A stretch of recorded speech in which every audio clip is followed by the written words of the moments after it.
Hello, this is Alderman James Gardner on today. Thanks, Alderman. We're going to get started in a minute or two, and we'll call you in continuances. Thank you. Yep.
All right, let's get started.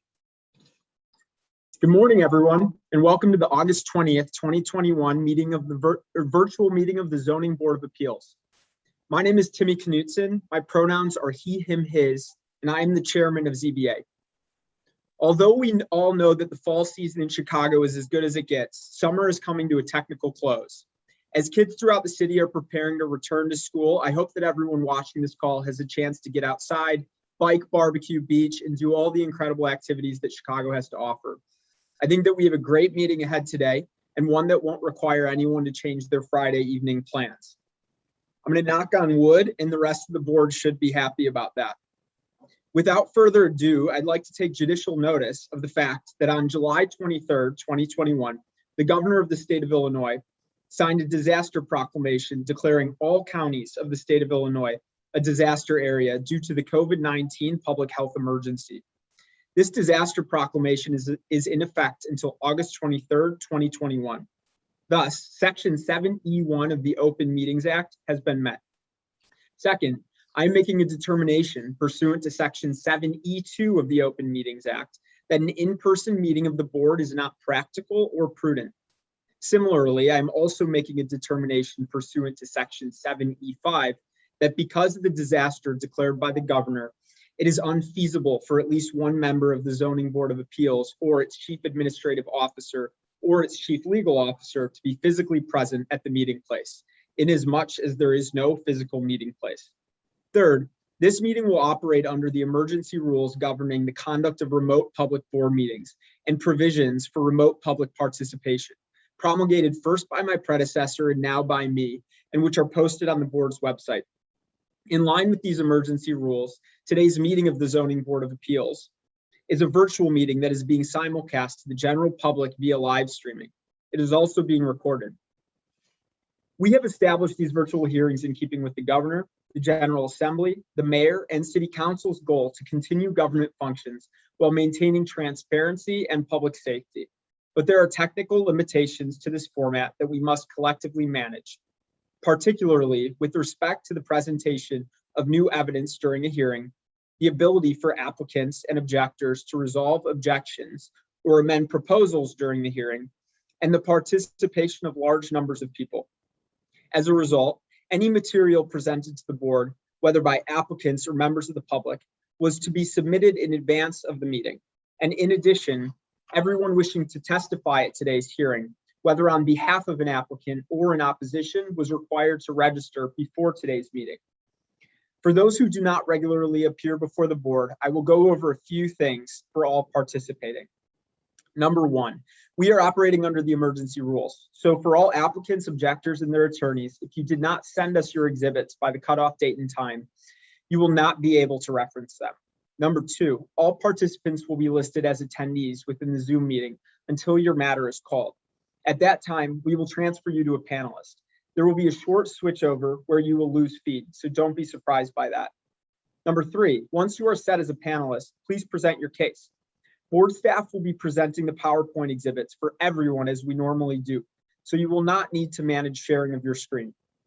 Number 4, please be mindful of background noise and please mute yourself when you're not speaking at all, at all times, including right now.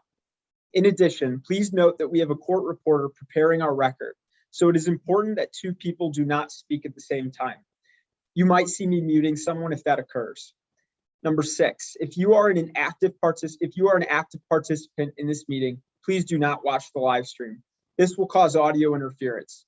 Let me repeat that. If you are an active participant in this meeting, please do not watch the live stream in tandem. Number 7, please make sure you identify yourself whenever you are speaking. This goes for attorneys, applicants, members of the public, and board commissioners. Since all of us are remote, we and our court reporters cannot always see who is talking at any given time. I will also be administering oaths for each witness individually to accommodate for this. Number 8, if an applicant or anyone in opposition to the application has any technical issues presenting their case and is unable to proceed, we will attempt to continue the matter until the end of the call to create time to resolve such issues. If unsuccessful, we will continue the matter until a subsequent hearing. Number 9, after your matter or matters are concluded, please leave the Zoom meeting. If you are interested in continuing to watch our meeting, which I of course hope you are, I encourage you to watch the live stream, which is accessible from our website. Now, I'd like to call this virtual meeting of the Zoning Board of Appeals to order. I will take a roll call to establish quorum. Commissioners, after I call your name and you state that are present, please verify that you can hear and see me. Commissioner Saul. Present, I can hear and see you. Great. Commissioner Sanchez. Present, I can hear and see you. Thank you. Commissioner Esposito. Present, I can hear and see you. Thank you. Commissioner Toya. Present, I can hear and see you. Wonderful. I'm present as well. Quorum is established. The minutes of last month's meeting have been distributed. Unless there are corrections, I move that we approve the minutes as distributed. Commissioner Toya seconds. Commissioner Saul. Yes. Commissioner Sanchez. Yes. Commissioner Esposito. Yes. Commissioner Toya. Yes. I vote yes. We have approved the minutes. I move that we approve today's agenda. Commissioner Toya seconds. Commissioner Saul. Yes. Commissioner Sanchez. Yes. Commissioner Esposito. Yes. Commissioner Toya. Yes. I vote yes, the agenda has been approved. Now we're going to take continuances and withdrawals. I understand that we have a few of these. I'm going to go ahead and turn to Alderman Gardner, who I believe is on, so that we can discuss what he's here for. Yes, so there's a couple of items on the agenda today for the 45th Ward. One is for 3953 to 3961 West Dakin. It's an application for a variance to reduce the front setback from the required 12.46 feet to 2 feet, rear setback from 30 feet to 0 for a proposed 4-story building with ground floor office and 17 dwelling units. One efficiency unit on floors 2 through 4 with required on-site parking. And Alderman Gardner, can you let us know, just for our purposes, if you have that calendar number in front of you? Yes, it's 329-21-Z as in zebra. Okay, got it. So are you here to object for this one, or are you here to talk about some form of continuance? No, I am here due to the concerns that the community has regarding the traffic on Pulaski, and especially traffic coming off the expressway on that exit. We feel as if that there's not enough setback there to create a safe environment for motorists and pedestrians. So our community raises concerns. Okay, great. So what we'll do here, if it's okay with you, we've kind of got your objections stated. It would be helpful if when we call this calendar number, there's someone from your office, if you're not available, on as well, just to answer any questions. But when this one comes up, we'll note it again. Thank you, sir. Yep, absolutely. Thank you. Okay, let's go to calendar number 332-21-S. Do we have Alderman Mitchell here?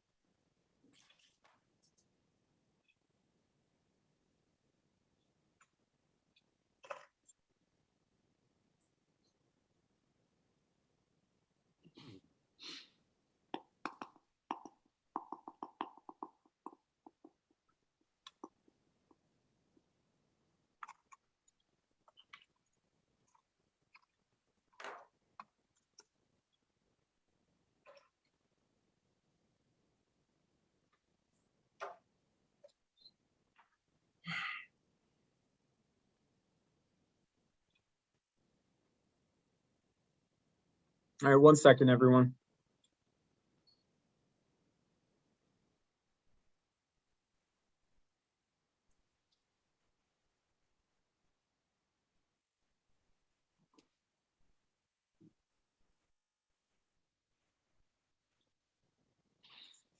Let's circle back to this one.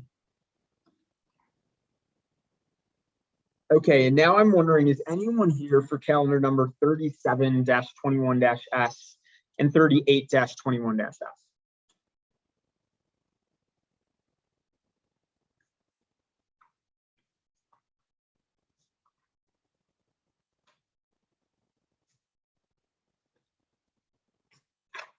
As a reminder, this is for Canopy Growth at 4411 West Carroll Street.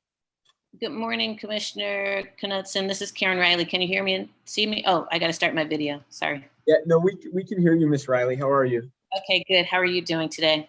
Good, very good. Okay, so on this one, I know we've continued several times, several more than desired. I believe there might be some changes in the background related to council, etc. So I want a general update from you, and we're going to decide what we're going to do here. Okay, so yes, there have been, I'll just respond as you pointed it out. So there have been some continuances, and I think as we, look forward and maybe have to appear before this body again, we'll manage it better and maybe, put it further down the road instead of appearing every hearing as scheduled. So now I think the team has really come together. We had to add on another retained consultant, Millhouse Engineering, to help us with some questions that were raised by the Department of Public Health and Department of Planning and Development. And so now I think those documents are in front of those agencies, and we hopefully have it all together and that it answers all of the outstanding questions so that they know we're going to run an efficient, safe, and definitely friendly to the neighborhood project. So I think we're ready. But then here comes the other piece, is that our council, she received an amazing opportunity and is now not working with the firm, Neal and Roy. And so another attorney needs to be assigned to the case. And Langdon Neal, who is the managing partner, he is out of town. It's his annual, like, this is when he takes vacation. So nobody was available, at short notice. I think Charlotte left July 24th. And then we got some, information to DBD, and then we were going back and forth. And so then Langdon left this past Friday. Okay, and I know a lot came from you this week, which is helpful. I think we have, do you have any questions? Because what we're going to do here, because I know there's been changes in the background, Yes. I'm going to give you a hard final continuance date because DPD needs to review certain things, so it can't go today anyway. But this will be the last date, which we, next time we'll either hear you or dismiss the case. So I want to give you the opportunity to ask any questions of DPD in hopes that, as I know you've provided a lot and dealt with a lot of change, in hopes of this going forward eventually. Yes, thank you very much. Great. And so Nancy Radzovich, are you on the line? I am. Can you hear and see me? Yes, we can. Can I swear you in quick? Do you swear or affirm to tell the truth in today's proceedings? Yes. Wonderful. Okay, Nancy, I'm wondering, just because there has been this back and forth this week, if you have any questions for the applicant or anything that we should make clear prior to giving them this one final date. Sure. You know, I do want to recognize that the applicant has been really, really vigilant in trying to respond to some of these final questions. I think really at this point, what we need to do is take, the applicant sent us, you know, some new plans yesterday, as well as some supporting documents and some additional information about the operation. So, you know, I've passed those on to the health department. We want to take a look at it and then kind of make sure that we don't have any other outstanding questions. But at this point, I think it's just, let's just cross-check what's been submitted and see if there's anything else remaining that we might have questions on. I think we're getting close. You know, we're at the goal line to having everything we need to start moving forward. Okay, and do you think from that perspective on this side of things that an October date is sufficient? Yeah. Okay, great. And Ms. Riley, do you agree with that October date? I welcome the opportunity. Thank you so much. Yep.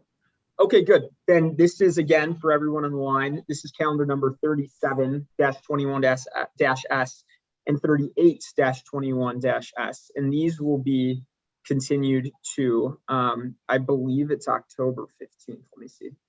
Yep, October 15th, 2021. And Ms. Riley, just so you know that in October, all of the experts will need to be here for this to go forward, including the architects and the engineer. Yes, thank you so much.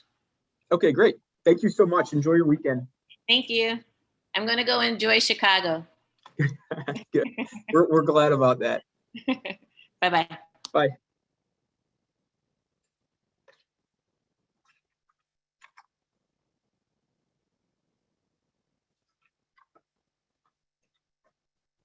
Okay, is anyone here for calendar number 149-21-S and 150-21-Z?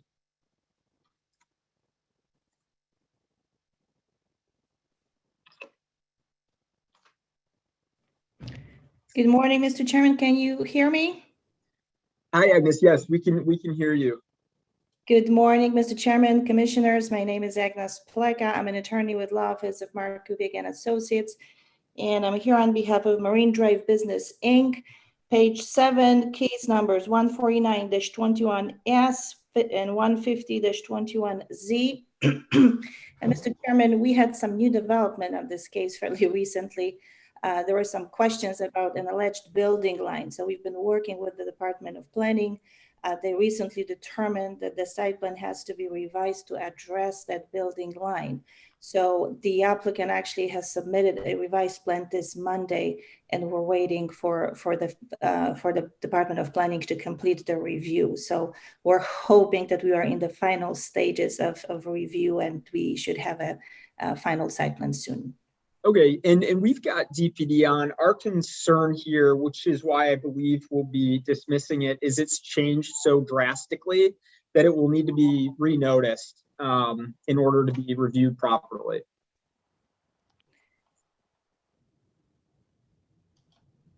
Yes, this is the first time I'm hearing about this. So in terms, I mean, the relief that we're asking for is exactly the same. So the relief is not going to change. So we're asking, even with the revised site plan that was addressing the latest building line issue, there is nothing new that we're asking for. Okay, we've been told, and you know, I might call Nancy Radzovich or Steve Valenziano back on, because we've been told that an additional or different variation will be needed here. Okay, I'd love to hear that. This is the first time I'm hearing. Okay, Nancy, are you still on? I am. Hi, Nancy. Hi, Agnes. I believe the issue that we're running into is not only the latest iteration, but a lot of the past iterations have not been compliant with the landscape ordinance. So at this point, as we're looking at some of these revised plans, we're thinking that there's probably going to need to be a denial for the landscaping and a variation submitted for that. So with that said, if they can figure out a way to accommodate everything that they're looking to try to do, and still meet the landscape ordinance, maybe they don't, but at this point, we haven't seen an iteration of the plan that complies with the landscape ordinance. And are you referring to the latest plan that was submitted on Monday? Yeah, we skimmed through it quickly and not enough to give some detailed comments, but we did skim through it. And the first response when we reviewed it with Patrick and Steve was, they're still not meeting the landscape ordinance. So, I don't have the detailed reviews yet, but that's what we've been seeing, is that based on it and kind of where we're going with this and what he's been advising us in conversations that we've had, is that he needs to increase his parking on site. And in doing so, it's taken away those opportunities for the on-site landscaping. Okay, so I mean, again, and I apologize because I'm kind of taken by surprise, and we have not discussed the possibility of dismissing the case. Now, is it possible that we would just keep the case as filed and then just renotice with the additional variation if needed? Would that be an option? I mean, let me think. So this has been going on since April, so it can't be too big of a surprise. And it has consistently changed.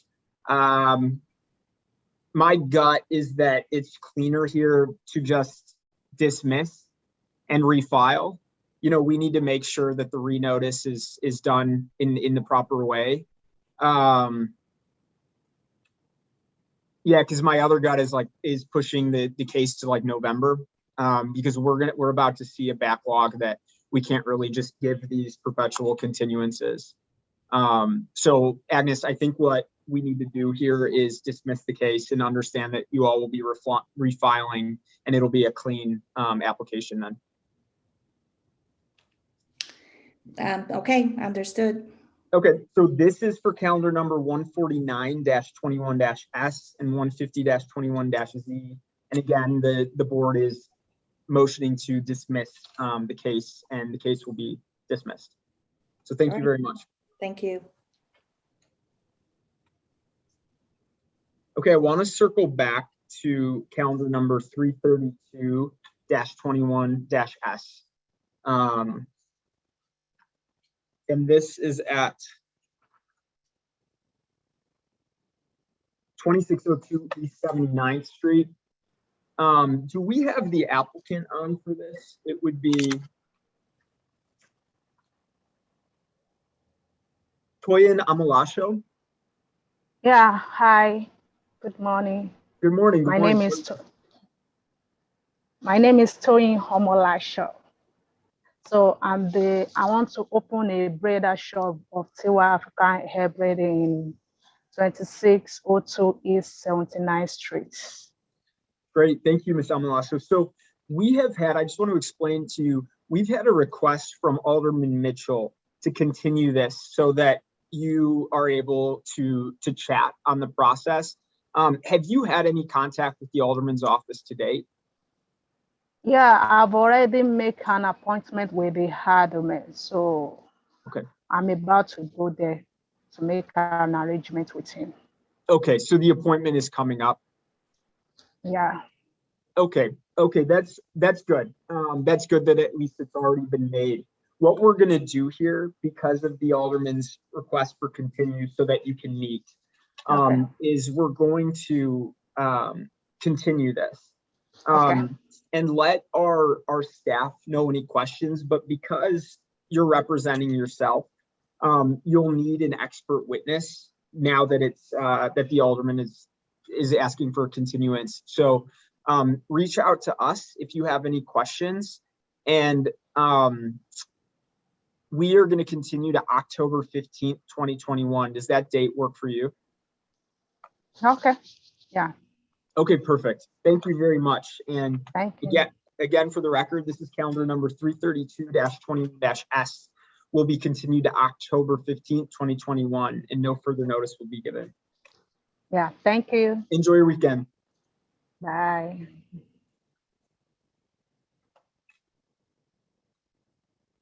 All right, anyone else here to request a continuance or withdrawal?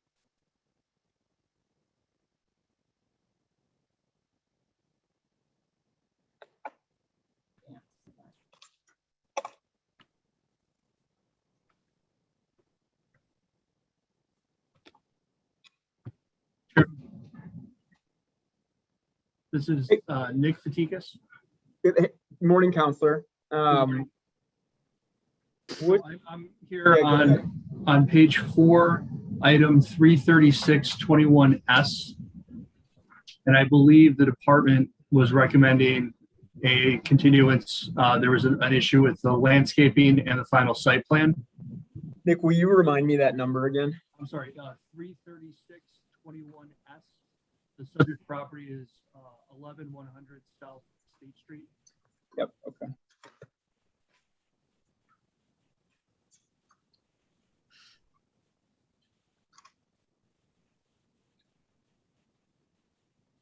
Okay, yeah.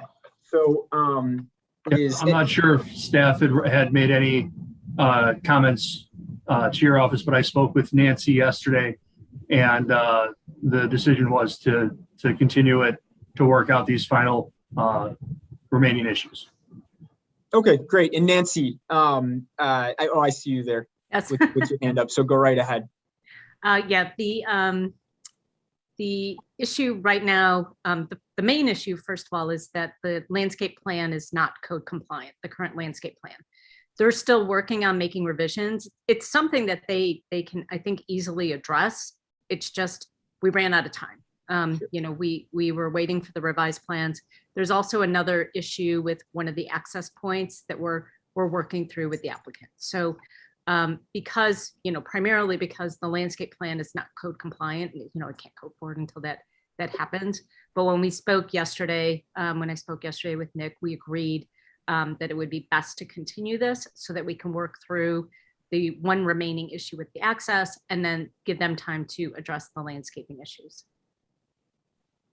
Okay, great. Yeah, thank you for that. And all makes sense. So on this one, which again is calendar 336-21-S, we're going to be continuing to October. Does that work? Is that too soon for anyone involved? No, that's fine with us. Thank you. Yep, great. Okay, so October 15th, 2021, and no further notice will be given. Great. All right, Counselor Kolpak, I see your hand raised as well. Good morning, Mr. Chairman, members of the board. This is regarding the top of page 5, case number 341-21-S. Yesterday afternoon, my client came in and he had to leave the city, and he's on it in the air right now. And I'm wondering if I could put the case on. I understand we have put on everything that the department has requested. I believe Nancy would agree with that. Want to know if it's possible. He did sign a power of attorney to me to go forward. If not, then we are going to request a continuance. Okay, yeah, Paul, we need the applicant here. I know. Yeah. I was hoping. You're open to catching you sleeping. Yeah, so we will wait. And again, yeah, this is 341. I'm just looking at my notes.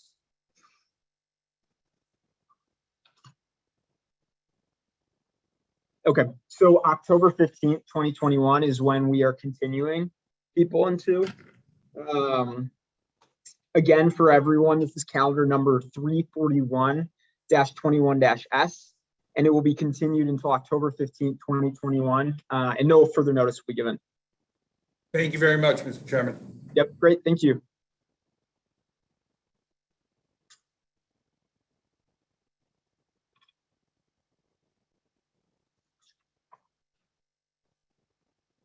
Okay, anybody else?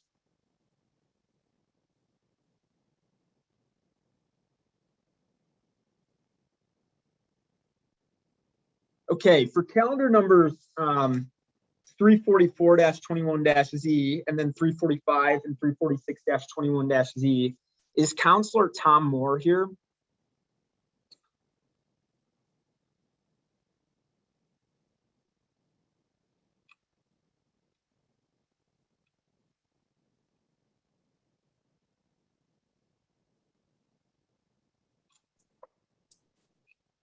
Yes, I'm here. Hey, Counselor. We just wanted to call you forward on these matters because I know we requested a reasonable return analysis this week, trying to help you out a little bit, and I think you just said no. Well, no, that's not a fair statement of what happened. There was my understanding of what happened was inadvertently using our form, our what do you call it? Our finding of facts referred to a reasonable return analysis, and we hadn't included one because neither of these are developers. Both of these people have lived in these buildings for a long time. They're their personal homes.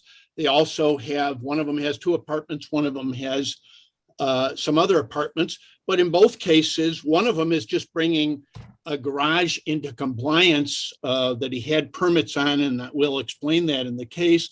And the other is had the garage crashed because of snow, and he's improving it by adding parking.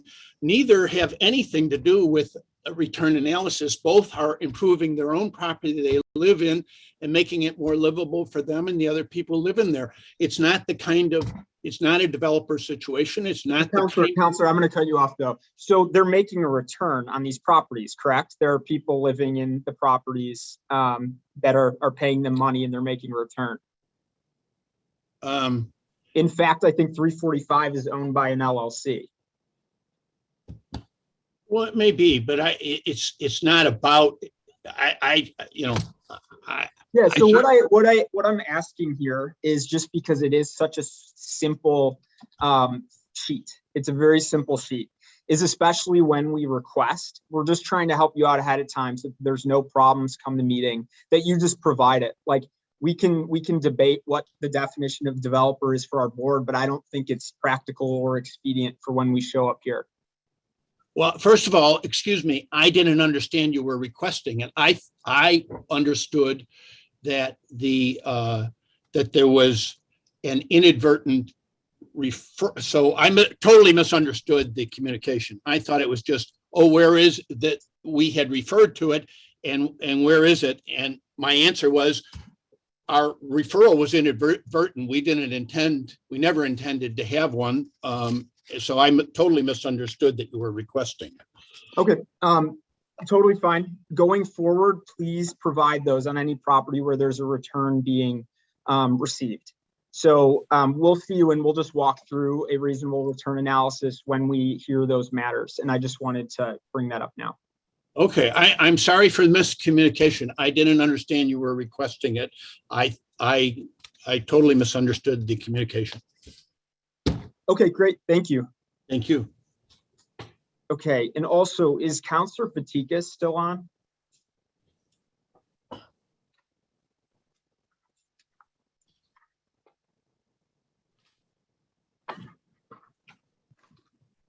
Hey, Counselor. Okay, so I wanted to call you as well for calendar numbers 350-21-Z, 351-21-Z, and 352-21-Z. We don't have good photos here, and there's not sufficient photos of the block. I wanted to raise it now because we've talked about this before. For this one, I think we can get photos today and it could be fine, but I just want to raise it because it makes it really hard for us to do review, and we all review for a couple weeks, so. Understood. And we did supply with our findings of fact, photos of the front as well as the rear of the property.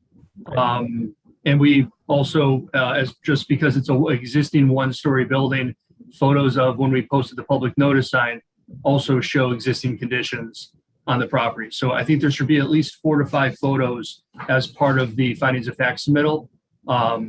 I just want to make sure that's part of the Yeah, and record. we do have those photos. I think like when I'm reviewing, especially this type of matter, photos of the block are what we need, and I think are somewhere in the rules. It just, I'm trying to cut back on, I think as a lot of us board members review, we're having to do a lot on Google Maps.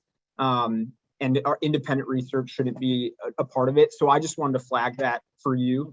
And for today, if you could just send them throughout the day, I know it's pretty low hanging fruit. For a matter at the end of the day, that would be helpful for when we hear it. Sure, reach out to the client. Okay, cool. All right, thank you.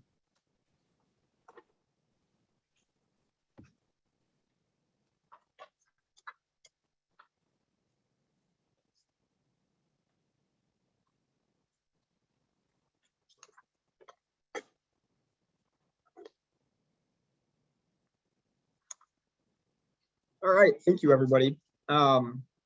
So let's go into our regular call. First up, we're going to be calling calendar numbers 205-20-S, 206-20-S, and 207-20-S for 309 Justine LLC.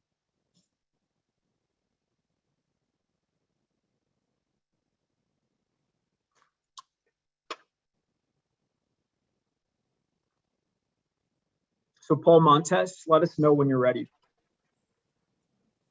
Good morning. Can you see and hear me? Yes, yeah. You're not driving, are you? You're just passengering? I'm passengering. My daughter's on her. We're taking my daughter to college this morning. So thank you for hearing me this morning. Yep. And Paul, I am. Paul, it's 1 second. It's going in and out a little bit. But while you get situated, I'm going to go ahead and read the department's recommendations.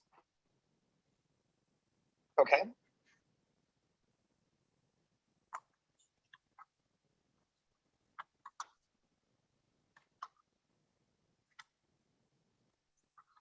My mistake. It's an extension, so there's not the typical This isn't recommendations. That's what I was gonna say. So I'm here on behalf of Groen LLC. I'm a member of Groen LLC as well as an attorney. We're asking for cannabis craft grower processors. Hey, Paul. Granted last year. Paul, can you do a favor? We almost completed all. Paul, we can't hear you. So can you please call in by cell phone? I will call in by cell. If give me 1 second, I'll call right back in. Okay, thank you.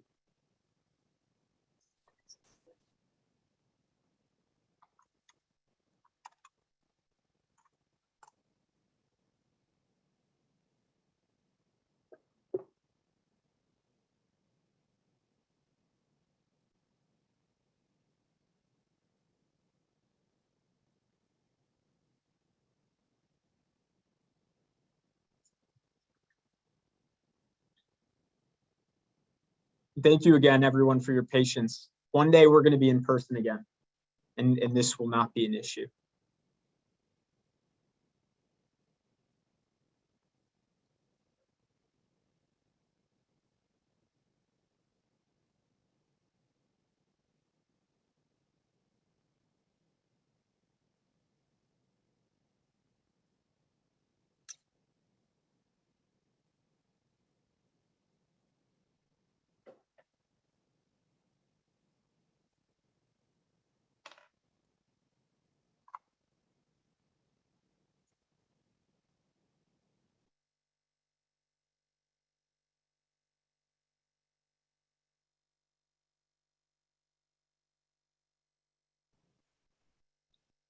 I see the 312 number just added, Kamal, so if we could just, there we go. Hi, Paul Montez, checking back in.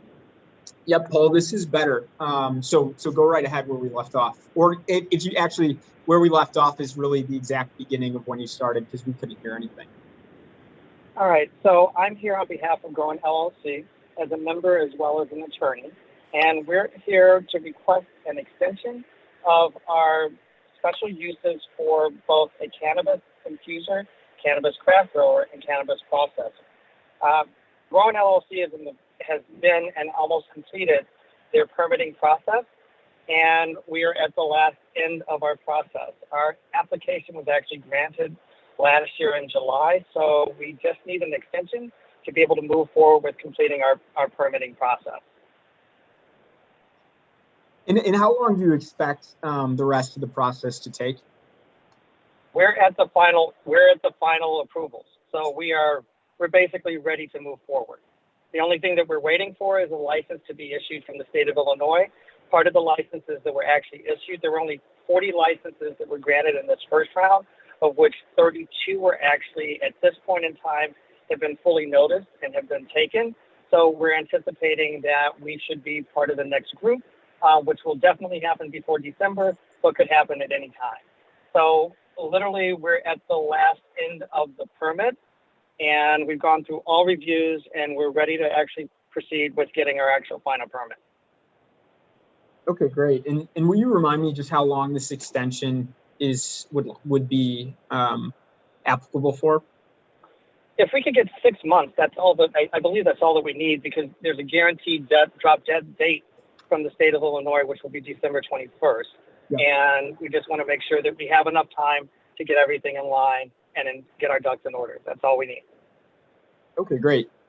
And as a reminder for everyone on the call, we've approved this in substance. And I'm seeing now that by technicality, it'll be the extension on our end is for 1 year. Doesn't sound like from counselor and applicant it matters much.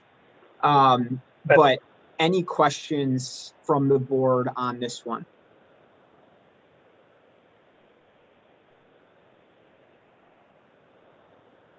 Okay, we'll take this under review and safe driving. Thank you very much. Have a great day, everyone. You too. Bye.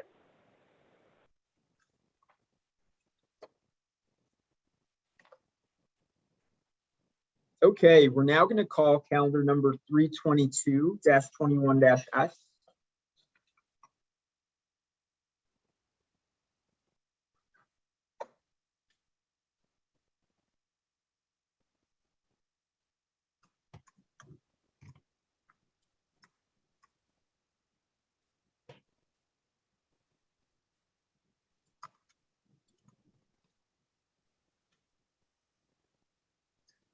Candace Mestis, let me know when you're present. I'm here. Great, how are you? I'm good. How are you? Good. So we have a department recommendation on this one. And I believe because you represent yourself pro se, so we are going to have, I believe, Nancy, are you reading the recommendations now? I can. Okay. Okay, perfect. So Candace, this is Nancy Radzovich with the Department of Planning and Development, and she's just going to read the department's recommendation for your matter, and then we'll get into it. Great. Thanks. The Department of Planning and Development recommends approval of the proposed hair salon. Great. Thank you very much. Okay, so Ms. Mestis, what brings you here today? So I would like to open a hair salon, like was mentioned, at 2825 North Southport, just a small boutique shop, kind of within that Southport neighborhood. I would like it just to be like a well thought out shop with nice lighting, sustainable, environmentally safe products, a good working environment for whoever would like to join me. And I just hope to create a nice hair salon there. Great. And will you be operating the space as well? Yes. Okay. Can you just give us a rundown about your experience in the field and any operational things like how many stations, hours, etc.? Sure. So I have been a hairdresser for about 15 years. Currently, I'm in a salon suite. So I've been running my own individual business out of a suite space. And my operating hours would be similar to what I currently have, but just expanded upon a bit. So I will be closed Wednesday and Sunday, but regular working hours throughout the rest of the week, with some evening availability, weekend availability on Saturday. And I plan on having 4 stations since it is a little bit of a tighter spot, 740 square feet, just to have comfortable social distancing. I would like the 4 stations kind of placed in the middle of the room, and kind of at an angle so that there could be semi-privacy, and they're double-sided stations. Okay, great. And Ms. Maces, do you have an appraiser on? We've got a report from Mike Woolen. I'm here. Great. Thanks, Mike. Mike, so can you please state your name and address for the record? My name is Mike Wolin. My business address is 5 Riviera Drive in Northbrook. I was given my MAI designation back in 1984. I'm also an Illinois State Certified General Appraiser and have appeared before this board and many other boards on many occasions and been accepted as an expert. Okay, great. Yeah, no, we accept you as an expert for past appearances as well. We've got your report, Mike. Anything you want to add here? Not really. My report and my affidavit stand on their own. I think you also probably had the letter of support from Alderman Wagasbeck dated, I believe it was August 16th. His support of this project. Yep. I did speak with a couple of neighbors while I was doing my inspections. I was there on 3 different occasions, and each were in support of it. The area is a mixed use area. I don't see any problems with this use. Okay, great. Any questions from the board for Ms. Maces or Mr. Woolen? No, not for me. Okay, great. We'll take this under consideration, and thanks very much for your time. Thank you. Thank Yep, you. thank you.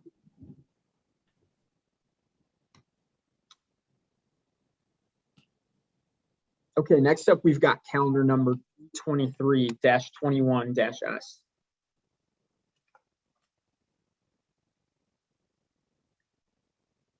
And Jasmine Moreau, let me know when you're present.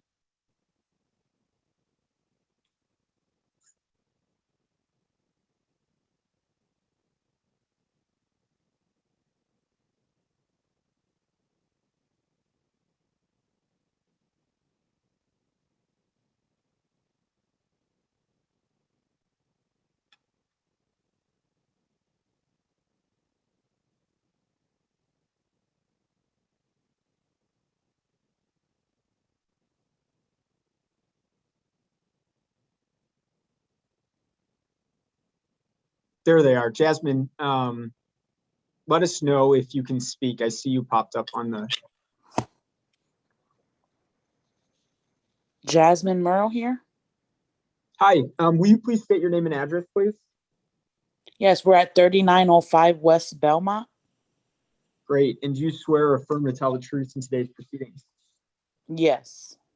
Thank you. And I believe before I consider the department's recommendation, you've got some witnesses here as well, right? Yes. Okay. Nancy, I'm just gonna call you on a few of these, even if they're not fully pro se, but could you read the recommendation for 323-21? Absolutely. The Department of Planning and Development recommends approval of the proposed nail salon. The department finds that the proposal complies with all applicable standards of the zoning ordinance, is in the interest of public convenience, and will not have a significant adverse impact on the general welfare of the neighborhood. The department also finds the nail salon will be compatible with the character of the surrounding area in terms of building scale and design and operating characteristics. Lastly, the proposed nail salon is designed to promote pedestrian safety and comfort. Thank you. Okay, Jasmine, if you could tell us just a little bit about what brings you here today, and then let us know any witnesses that you want us to call upon. I bring you here today because I'm opening up a nail salon. Well, I actually been in business since 2015. And I'm actually reopening due to the coronavirus and stuff like that. Was the old salon at the same location? Yes. Okay. And it closed, how long did it close for? It was closed back in 2018. I was actually pregnant and I actually had a premature child, which was my first pregnancy that this ever happened to. So I was supposed to have her 2019, but she ended up coming early. So I was in the hospital for a long time, and me and her back and forth in the hospital. So my salon ended up getting closed down, and I didn't know. They said they sent me a letter, but I never received the letter. And that's pretty much what happened. And then after that, coronavirus hit. So it was hard for me to, get back on track with everything being closed and everything. So here I am now trying to reopen up to get back started again. Great. Okay. Yeah. If we, and for everyone on the call's purposes, when a salon closes, and reopens, it still needs a special use. If it's closed for longer than 6 months. And on that note, do you anticipate changing the way you were operating before in any way?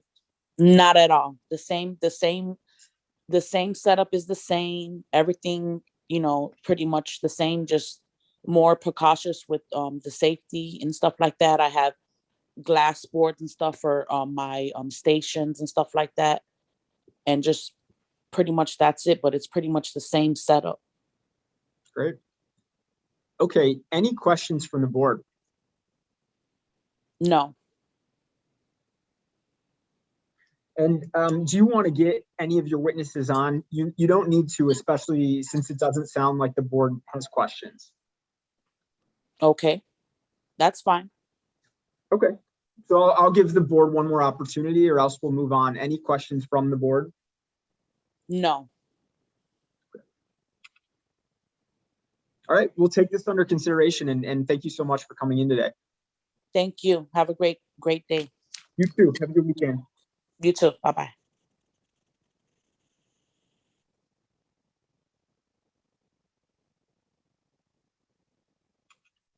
Okay, we're now going to move on to calendar number 324-21-S.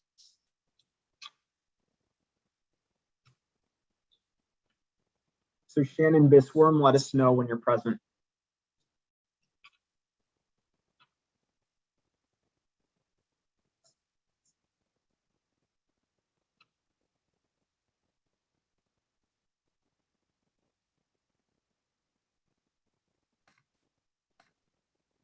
Hello. Sorry. Oh, no worries. Just, who's speaking? Shannon Bisburn. Perfect. Okay, great. And you are pro se, correct? Yes. Okay. For some reason, it might be a computer thing. It's showing up your name as Kolpak. Oh, no, I am using the computer, but has left and I'm doing pro se. Got it. Okay, got it. Perfect. Okay, Nancy, will you go ahead and read the recommendation for this one as well? It's 324-21-S. The Department of Planning and Development recommends approval of the proposed hair salon. The department finds that this proposal complies with all the applicable standards of the zoning ordinance, is in the interest of public convenience, and will not have a significant adverse impact on the general welfare of the neighborhood. The department also finds the hair salon will be compatible with the character of the surrounding area in terms of building scale and design and operating characteristics. Lastly, the proposed hair salon is designed to promote pedestrian safety and comfort.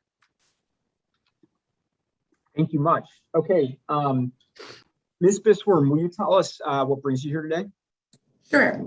So I am looking to expand my business. I actually have been working out of a suite for the past 3 years within a mile of this location that we are discussing.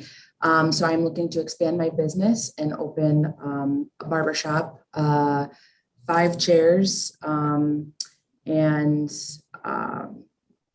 basically most of my clientele lives in the Edison Park area. So they have been, pushing me for years to bring the shop to Edison Park. So I am hoping to do that. Great. Perfect. And as you're moving into a new space, can you give us just a little bit of a verbal view on how many stations, if you're going to have employees, how many, and what your hours will be? Sure. So the shop itself has 5 stations. Currently, I would have probably a total of 3, including myself working there to start. And the business hours would be similar to my current, close Sunday and Mondays, and then your standard 9 to 5 on Tuesday, Thursday, Friday, Saturday. Wednesdays would be the only late day, 12 to 8 p.m. Great. Thank you. Okay, any questions from the board? No.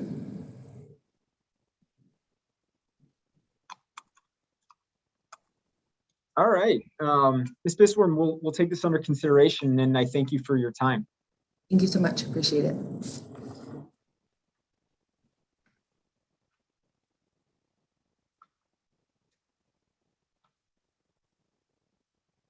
Okay, calendar number 325-21-Z is next.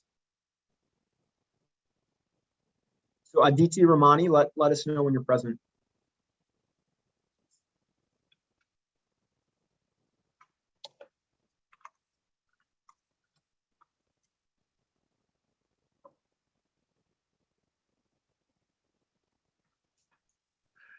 Hello, I'm here. Are you able to hear me? Yes, yeah, we can. Is this Aditya Ramani? Yes, it's me. Okay. Okay, will you please state your name and address? My name is Aditya Ramani, and my address is 2440 North Laurel, Chicago 60639. Thank you. And do you swear or affirm to tell the truth in today's proceedings? Yes. Great. And you represent yourself pro se, correct? Yes. But I understand, have you brought 2 witnesses?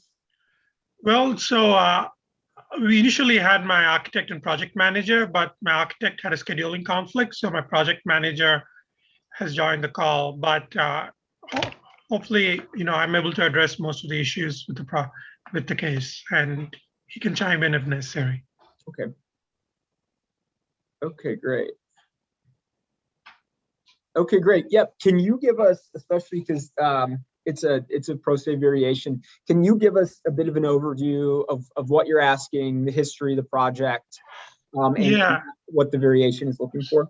Yes, I'm just an individual, small landlord, and I bought this property in 2013, and the attic unit, since I guess a long time, has always been used separate unit, and obviously I'm not very familiar with the zoning rules of Chicago, and we got a zoning violation. So as part of the violation, I invested a lot of my savings to improve the project, landscape it better, construct a front porch, construct entries in the back way, add entrances, change the electrical, update the flooring, and kind of make it a lot better.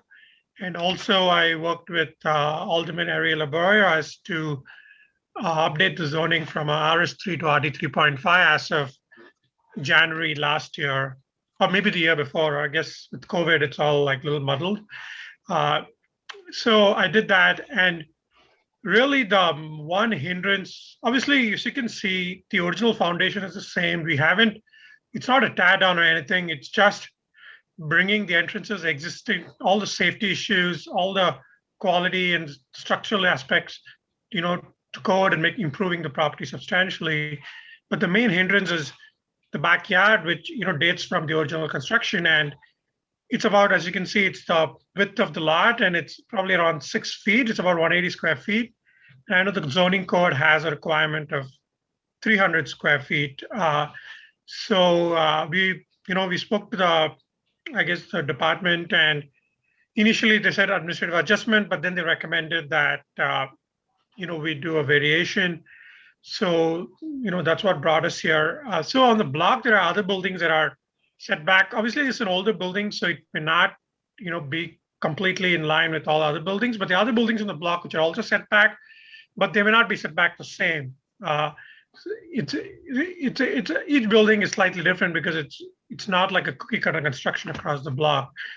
So all we're asking is we can get this variation so we can complete the project, get the building inspected, and move forward. Obviously, most of we have 3 units in the building. All the rents are in the 800 to 900 range, which are all affordable. And if we do not get this variation, what we would be forced to do is essentially reduce the supply of housing in the neighborhood, because we would have to combine the second floor and attic into a single unit, so that we revert back to the RS3 zoning. And that would mean that essentially we would have to rent that at a higher price, which would still be less rent for me. So it's an economic loss for me, but it would be a loss of affordable housing supply in the neighborhood. And so I've kind of stated my case. Do you have any specific questions, or is there any anything else you'd like me to talk about? Yeah, so can you remind us just how long has it been existing in operations, nonconformity? At least 2013. 13, okay. At the very least, but the previous homeowner also said that it's a 3-unit. So it's been like that, I would say, for a very long time, because obviously we found out it was zoned as a 2-unit only after we consulted the city and the zoning records, because for the history of how the entrances are set up, everything is set up. It's at least for 20 years, it's been as a 3-unit building. But you know how it is. We're not as savvy about all these regulations, and when it happens, I'm trying my best to conform with them and play by the rules set up by the city. Yeah, and when did you purchase the property? I purchased it in the summer of 2013. So I've held it for about 8 years.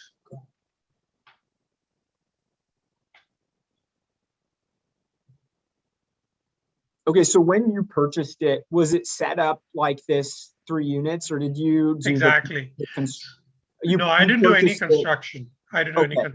So it was set up as a 3-unit. So what was happening is there was a basement. You can think of it as a basement unit, and then the same entrance. It's kind of like a walk-up, where one entrance would go to the first floor unit, and then it would walk up to the second floor unit, kind of stacked on each other. So all they did was, instead of having it as a single unit, they put in some walls so that it's 2 units. But obviously that's a violation of zoning, because the top floor unit doesn't have an additional exit, and each unit needs an entry and exit. So a lot of the work we did was, as you can see, is adding those entries and exit to all the 3 floors to make them fire safe and exit safe. And we updated the electrical.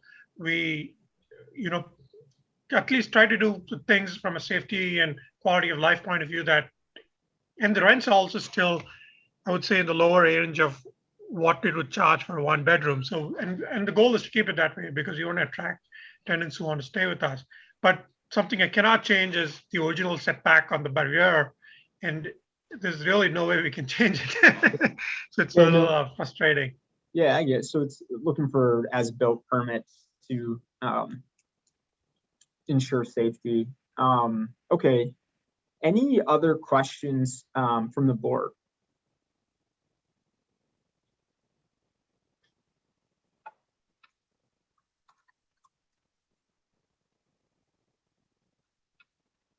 Okay, unless you want to get your project manager on, I think we take this under consideration. Great. Yeah. I mean, as long as you're satisfied with my answers, I think we're good here. Yeah, it sounds like we are. So thanks for your time. Thank you so much, Timothy. And enjoy your weekend. Oh, you too. All right, bye. Bye.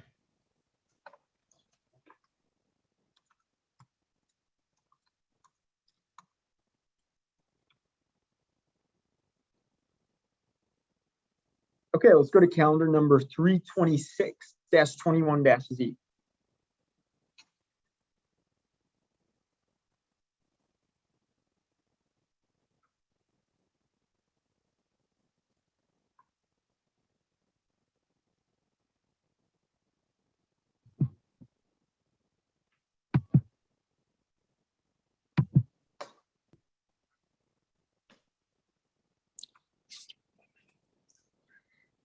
I see you, Counselor. How's it going? Hi, good morning, Mr. Chairman and esteemed members of the board. It's nice to see all of you again, virtually. Yes, I am here. I guess before I begin, make sure that my witnesses are on and we can maybe get them sworn in. It appears, I think I see everybody from our team, Mr. Chairman. So if it pleases you, would you like to swear them in before I begin the case? Yep, let's do it. So I have. Go ahead, Counselor. Oh, sorry, my apologies. I'm happy to be here today on behalf of the applicant, 1445 North Ashland LLC. So joining us virtually is the managing member of the applicant, Leo Rasco. And then we have two members of our design team, Michael Cox and Michael Moresso, here with us. So if we can have you advance, gentlemen, and we'll get you, the chairman will get you sworn in. Yep, great. So Leo Rasco, will you please state your name and address? Yes, Leo Rasco, 1713 North Clybourne. Thank you. And do you swear or affirm to tell the truth in today's proceedings? Yes. Great. Okay, Michael Cox, can you state your name and address? Yes, Michael Cox, so 120 West Madison, Chicago. And do you swear or affirm to tell the truth in today's proceedings? I do. Perfect. And Michael Moresso, can you please state your name and address? Mike Moresso, 120 West Madison, Chicago, Illinois, 60602. Great. That was scary. Did you just get a flyby too, Chairman? Yeah. A little. I have goosebumps. That was a little crazy. So sorry, Mike, will you start over? Sorry, I lost my train of thought. No problem. Michael Moresso, 120 West Madison, Chicago, Illinois, 60602. And do you swear or affirm to tell the truth in today's proceedings? Yes. Okay, great. Thank you. Thanks, Counselor. Go right ahead. And I'm only going to just say it up front because I know we've got a string of matters, but short versions because we do have a lot in writing on these. Okay, then I'm going to greatly abbreviate them and we'll leave the rest, I guess, for question and answer. So with regard to the subject site, as you can see from the photographs and the findings of fact, the site consists of two contiguous lots of records, kind of mid-block on Ashland Avenue. Taken together, the site measures approximately 48 feet in width and only 107 feet in depth. So as you all know, that's pretty significantly substandard in depth as compared to a standard city lot as defined in the Chicago zoning ordinance. In fact, it's 18 feet shorter than a standard lot. As you could also see from the photographs, the site is very uniquely improved with, I guess, what could best be described as kind of a skeleton foundation of a building that was started by a prior owner several years ago and has just remained an eyesore for that community for a few years. That skeleton of the building actually spans the entirety of the site, and as you can see, was composed of mostly CMU or concrete block. Mr. Resco purchased the property a couple years ago with the intent to actually raise the existing structure because due to dilapidation over time, since it's been open to the elements, it's really not worth salvaging. And again, it provided absolutely no meaningful setbacks for especially the properties behind us. So with that, we're here with a proposal to improve the site with a new 4-story residential building. Excuse me. I'm sorry, mixed use building, which will feature commercial space on the first floor and a total of 12 dwelling units on and between the 2nd through 4th floors. We actually worked very closely with Alderman Hopkins because prior to appearing before this board, we did require an underlying zoning map amendment to bring the underlying zoning more consistent with the other zoning on that block of Ashland Avenue. So the plans that you have before you here today and which provide the basis for the variation are part of a type 1 zoning change application that was ratified by City Council. So we are tied to the plans that you have before you here today. Towards that end, the relief we're seeking, as you know, is for a reduction in the rear setback for the residential floors from 30 feet to just about 14 feet. Again, the reason behind that setback relief is because of the short depth of our lot. The length of the actual building is very standard, actually even a little bit shorter than a typical multi-unit residential building. But in order to get the larger floor plates, which were desired by the community to provide family-oriented rental housing, which is kind of lacking in this neighborhood, we needed the second bedrooms for the units, as well as the secondary means of ingress and egress, which is 2 stairs and an elevator. So, but even with all of those improvements, the building is very standard in size. And in fact, if our site was also standard in depth, we wouldn't be here today. We would definitely be able to meet that 30-foot setback. So that's kind of the hardship around which we were designing the programming for the building. As stated, we worked with Alderman Hopkins and the community on this project. We have the support of both, and I know everyone's been voicing or echoing their support to get rid of the eyesore that currently occupies that site and to get in some new rental housing in the neighborhood. So that's kind of the basics. If you have any preliminary questions for me, I'm happy to answer them. Otherwise, I'll get my witnesses on quick and we can take questions for the witnesses. Yeah, go ahead and get your witnesses on quick. Thank you. Sure. Mr. Rezko, just once more, may you please state your name and address for the record? Sure. Leo Rasco, 1713 North Clybourne, Chicago, Illinois. Thank you. And Mr. Rezko, we started this project actually a couple years ago. And you have been intimately involved with this project since its inception. Is that correct? Yes. And you participated in the meetings with the community and the aldermen as well. Is that true? Yes. Thank you. And it's your intent to actually hold on to this property if the variations are approved and you're allowed to continue with construction and occupancy, and your management company will be managing the apartments. Is that correct? That's correct, yes. So there's no intent to sell the property if the variations are approved and you're able to deliver this to the community? Correct. Thank you. Just real quickly, Mr. Rezko, prior to the hearing, you were provided with an affidavit as well as some findings of fact. If you were to continue to testify here today, would your testimony be consistent with the statements that were made in those documents? Yes. Thank you. Any questions for Mr. Rezko, or shall I continue with the architect? Continue and we'll take them all at the end. Perfect. All right. Mr. Cox, may you please go back on the record with your name and address one more time? Sure. It's Michael Cox, 120 West Madison, Chicago, Illinois.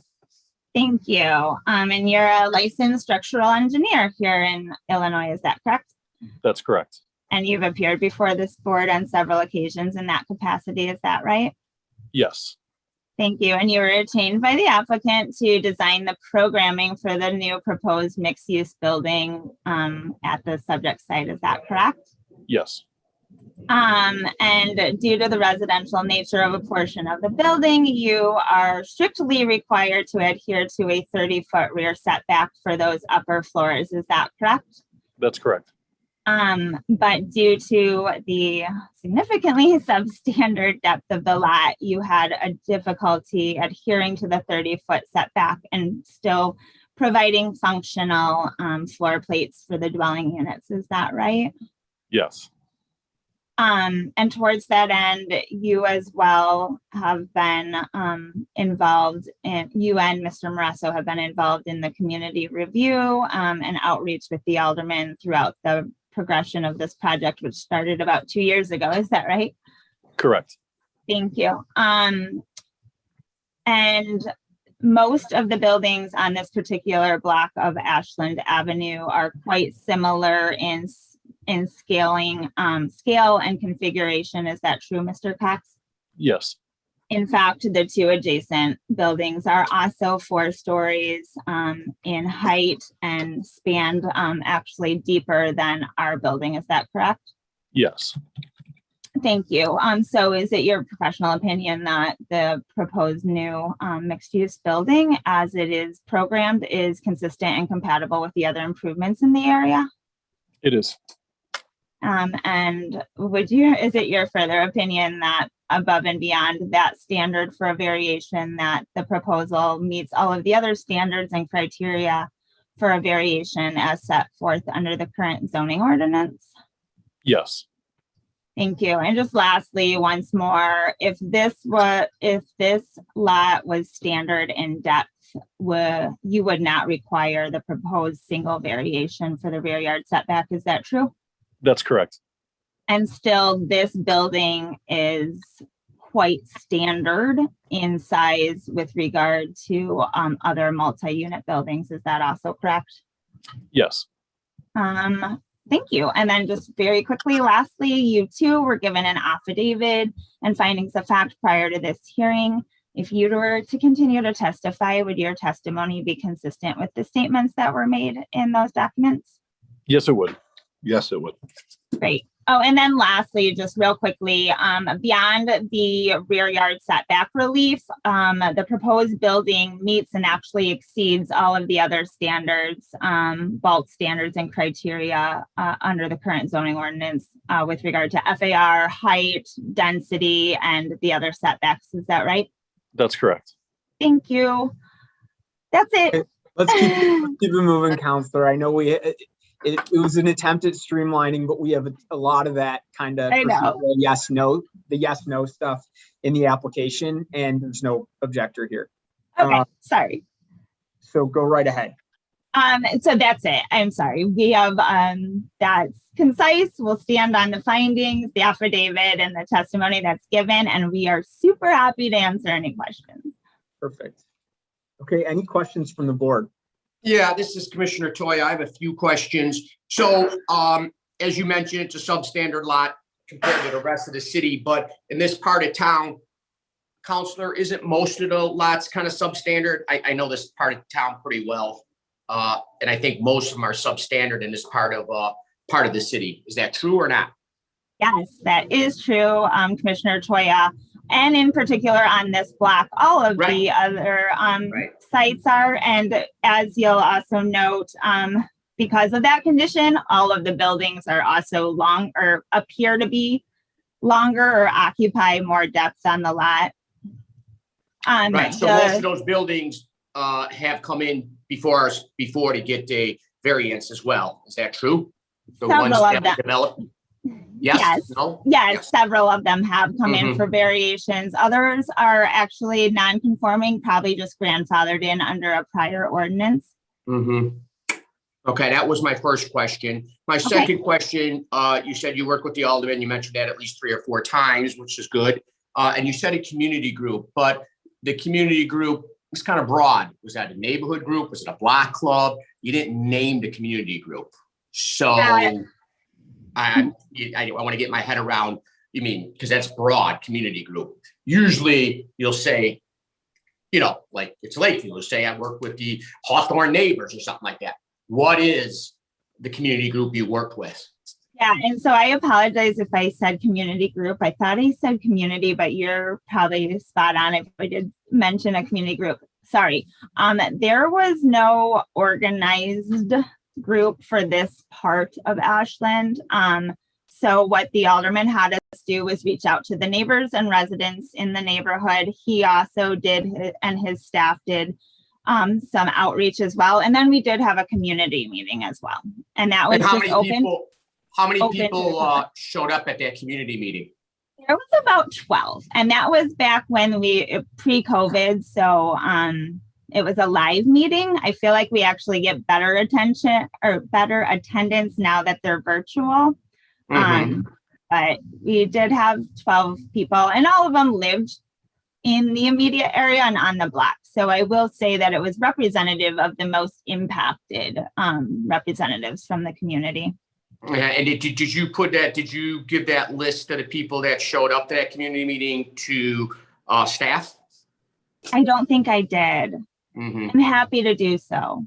All right, that would be good. Let's see what other questions I have here. I think that kind of answers my questions. Thank you. Thank you so much. Great. Any other questions from the board? All right, we'll take this under consideration, and thank you very much, everybody. Thank you so much. Thank you. Thank you. Yep, You're enjoy the stuck weekend. with you're stuck with the same foursome for the next one.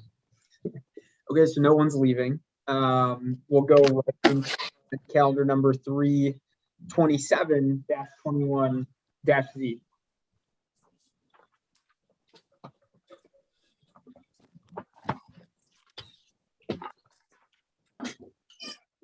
Thank you. Once more, for the record, Mr. Chairman and esteemed members of the board, my name is Sarah Barnes, and I'm an attorney with the law offices of Sam Banks, located at 221 North LaSalle Street. I'm happy to be here again this morning on behalf of the applicant 353 Northwestern LLC. Here with us once more is the managing member of the applicant, Leo Rasco, as well as the two members of the same design team, Michael Cox and Michael Moresso, all of which such witnesses have been sworn in. With that, the facts, believe it or not, for this project and the conditions are almost identical, except that instead of a 107 feet deep lot, we have 108 feet deep. So unfortunately, that 1 foot of additional depth did not help us out here. And we still have similar floor plates and therefore do require that reduction in the rear setback. Once more, to keep things super short, I kind of would just refer you obviously to the findings of fact, and then for the record my prior testimony, because again, the facts are almost identical. To wit, this site used to be an old auto repair service that just had a trailer at the back, and then it was just kind of a flood of vehicles. Both of the buildings on each side of us are much, much larger in scale than is being proposed by the applicant. We actually have a rear setback of 14 feet. Both of these buildings, as you can see, span the entirety of the lot and are one of which is constructed with CMU. We are intending to use classic traditional Chicago brick to on all of the elevations, so to enhance and embrace the character of the older buildings that are located in this neighborhood. Similar to Commissioner Toya's very meaningful questions the last time around, this lot or this particular block of Western, all of the properties are the same depth, 108 feet, so substandard. But coincidentally, once you go a block to the north, the sites get much, much longer. So this particular block is a bit of an anomaly. As you will see from the survey and the findings, again, because of the substandard size of these lots, most, if a majority of the buildings on this stretch of Western Avenue, including again, the two that are immediately adjacent do span the entire depth of the lot or have structures located in their rear setback. Once again, towards the community review, we reached out to the alderman. This one did not go through an underlying zoning change. So just as a courtesy for the variations, we did reach out to the alderman. He did once more a little bit of internal outreach to some of the residents. We did our own. There was no community meeting, however, but the responses that we got from the adjacent residents, which are both apartment buildings, was all very positive. We have not received any notice of any objectors. So with that, again, kind of rest on the findings of fact and the prior testimony and put my witnesses on real quick so that we can get to your questions. Okay, yep, go ahead. Leo, just again, to establish the record, can you just once more state your name and address? Sure. Leo Rasco, 1713 North Claiborne, Chicago, Illinois. Thank you. And once again, with this building, which is intended to have some commercial space on the first floor and then 12 rental units above, you intend to hold on to this property and to manage it through your company for the foreseeable future. Is that correct? Yes. And again, the programming for the building was intended to provide rental housing for starter families, empty nesters, and just people who aren't yet able to or desire to assume the liability and costs of private home ownership. Is that right? Yes, it is. And the programming is pretty consistent with the other improvements in the neighborhood. Is that right? Including kind of the two adjacent buildings? Yes. But the two adjacent buildings have much smaller dwelling units. Is that correct? Correct. Thank you. And then lastly, if you were to continue to testify here today, would your testimony be consistent with the statements that were made in the findings of fact in your affidavit that was provided to the board prior to the hearing? Yes. Thanks. Once more, Mr. Cox, may you please state your name and address for the record? Yes, Michael Cox, 120 West Madison, Chicago, Illinois. Okay, and Mr. Cox, again, with this particular site, the hardship that you kind of had to overcome in designing the programming was the short depth of the lot. Is that right? That's correct. And the fact that the two immediately adjacent buildings are both built pretty much lot line to lot line. Is that correct? Yes. And are the same in height. Is that right? Yes. But even still, you were able to maintain a 14-foot setback. Is that correct? Yes. Which is more meaningful than most of the other buildings on the block. Is that true? Yes. Thank you. Lastly, is it your professional opinion that the proposed single variation for the rear yard setback and the programming for the building meets all of the standards and criteria for variation as set forth in the current zoning ordinance? Yes. And if you were to continue to testify here today, would your testimony be consistent with the statements that were made in the findings of fact in your corresponding affidavit? It would. Thank you. We're happy to answer any questions. Great, and Councilor Barnes, your sound was totally fine until that last thing you just said, and it dropped out a bit. Sorry, we're happy to answer any questions. I am having trouble speaking today and my throat is dry, so. No, don't worry. Questions. Okay, any questions for from the board on this one? Okay,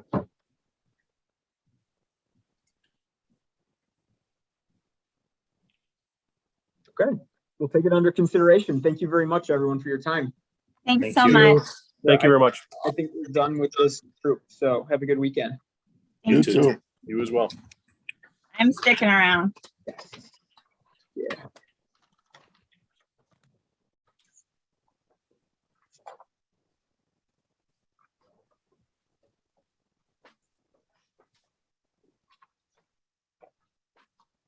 Okay, we're now going to go to calendar numbers 328-21-Z and 329-21-C. And I see that that Alderman Gardner is still on, or someone from his office. So Alderman, can you just confirm that? Yes, I'm on. Great.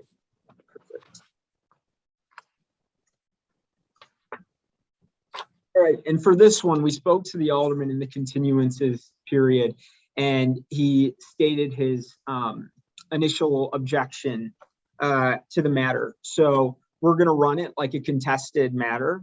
So just for review for everyone, how this goes. It's not a town hall, and I don't have to say it to this group because I think the Alderman's office, I don't know that there's community on, he's representing the community. It's a hearing, so we're just looking for evidence that either supports or does not support the case.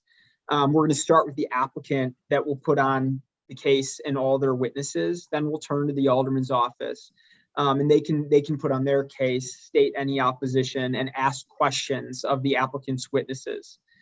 After that, the applicant can ask questions of the Alderman's office. And finally, we'll return to the applicant for final rebuttal and closing remarks. In that rebuttal and closing remarks, there shouldn't be any new information coming up. It should just truly be rebuttal and closing remarks. So with that, Counselor, you can take it away and we'll get your applicant witnesses sworn in. Okay, thank you. Good morning again, Mr. Chairman and members of the board. Once again, for the record, my name is Sarah Barnes, and I am an attorney with the law offices of Sam Banks, located at 221 North LaSalle Street. And once again, happy to be here this morning on behalf of KDG Irving Park, LLC. Here with us is the managing and sole member of the applicant LLC, Joseph Kieferbaum, as well as our amazing project architect, Mark Peters. So we can perhaps, Mr. Chairman, if it pleases you, we can get them sworn in. Yep, great. Yes, so correct me, applicant is Joe Kieferbaum? Joseph Kieferbaum, yes. Great. Joseph, can you please state your name and address? Can you hear me? Yes, now we can. Hi, Joseph Kieferbaum, 56 West Huron Street, Chicago, Illinois. Thank you. And do you swear or affirm to tell the truth in today's proceedings? I do. Great. And next up, Mark Peters, can you state your name and address, please? Mark Peters, 1135 North California, Chicago, Illinois. And do you swear or affirm to tell the truth in today's proceedings? Yes. Thank you. Thank you. If I may, just for housekeeping matters, Mr. Chairman, real quickly, prior to today's hearing, I believe it was actually on Monday, prior to 5:00 p.m., I did submit a revised plan package. The revisions have absolutely no change to the envelope or footprint of the building and do not affect in any way the relief being sought or any of the bulk standards or criteria. In actuality, we added a little more outdoor space. So we're we did actually reduce the FAR even further. But it didn't alter any of the setbacks. Most of the other modifications were just internal to just make the dwelling units a little bit more functional and again, to provide some more outdoor space. Those plans were dated August 12th, 2021. They should have been tendered to the board. I would just ask that those be adopted into the record here today. They are, Counselor. Thank you. Perfect. And then just as well, before I kind of get into our presentation, I want to extend our gratitude to Alderman Gardner. He has been a pioneer for this project since we started it in September 2019 with him. It was probably one of his first endeavors into this crazy world, and by and through Alderman Gardner and his office, we have had some profound dialogue with the community, all of the various community organizations, including OPA, related to this site. It's a very unique site, as you all know, and it's on a residential block. So it was important to us and to the aldermen to make sure that the community was heard. As I said, we have been working on this project since September of 2019, so just about 2 years, and by and through all of the feedback that we received throughout multiple community meetings and meetings with the representatives of the community and residents. We took that feedback, compiled it, quite literally went back to the drawing board and came up with the programming that you see before you here today, that provides the basis for the proposed variations, which such variations are only necessary because this is the textbook definition of a unique site. So with that, the subject property consists of 3.5 contiguous lots of record, which together produce a very irregularly shaped and substandard site, as you can see from the various exhibits. It comprises the entire southeast corner of Dakin Street and Pulaski Road, with the Kennedy Expressway traversing the entire site. Actually, the feeder ramp to the Kennedy Expressway traverses the entire site at a diagonal along the rear. As well, another unique condition affecting this site is that there is no alley access. So we are bordered by Pulaski and Dakin Street. And then again, we have that feeder ramp on kind of the third side of our triangular site. So all vehicular ingress and egress to and from the site must come directly off of Pulaski and or Dakin. Going back to kind of our due diligence and our efforts prior to this hearing, which started many, many moons ago, we actually met with the Department of Planning and Development and CDOT very, very, very early on before we put one pencil to paper regarding kind of these conditions. And it was determined at that time by CDOT that in the interest of safety, all vehicular and pedestrian ingress and egress to and from the site should come off of Dakin Street. So again, that kind of fueled our programming for the subject site. Excuse me.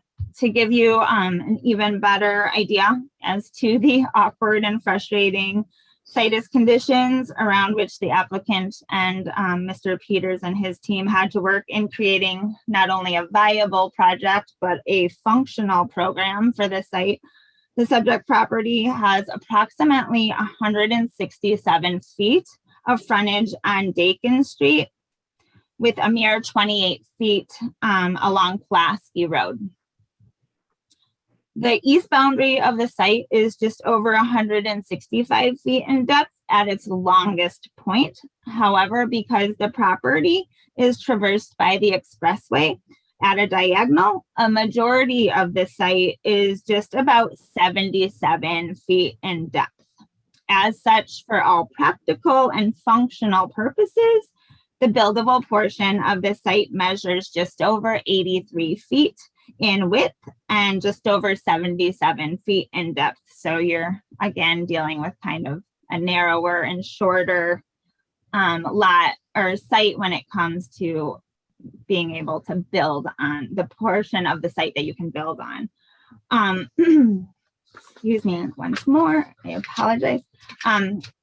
And once again, to hopefully proactively address one of Commissioner Toya's frequent queries, this is actually the only site on this entire block of Dakin Street that shares all of these unique conditions. To wit, every other property on this block of Dakin Street is actually larger and longer than a standard lot, all of which are rectangular in shape and measure 129 feet in depth by 30 feet in width.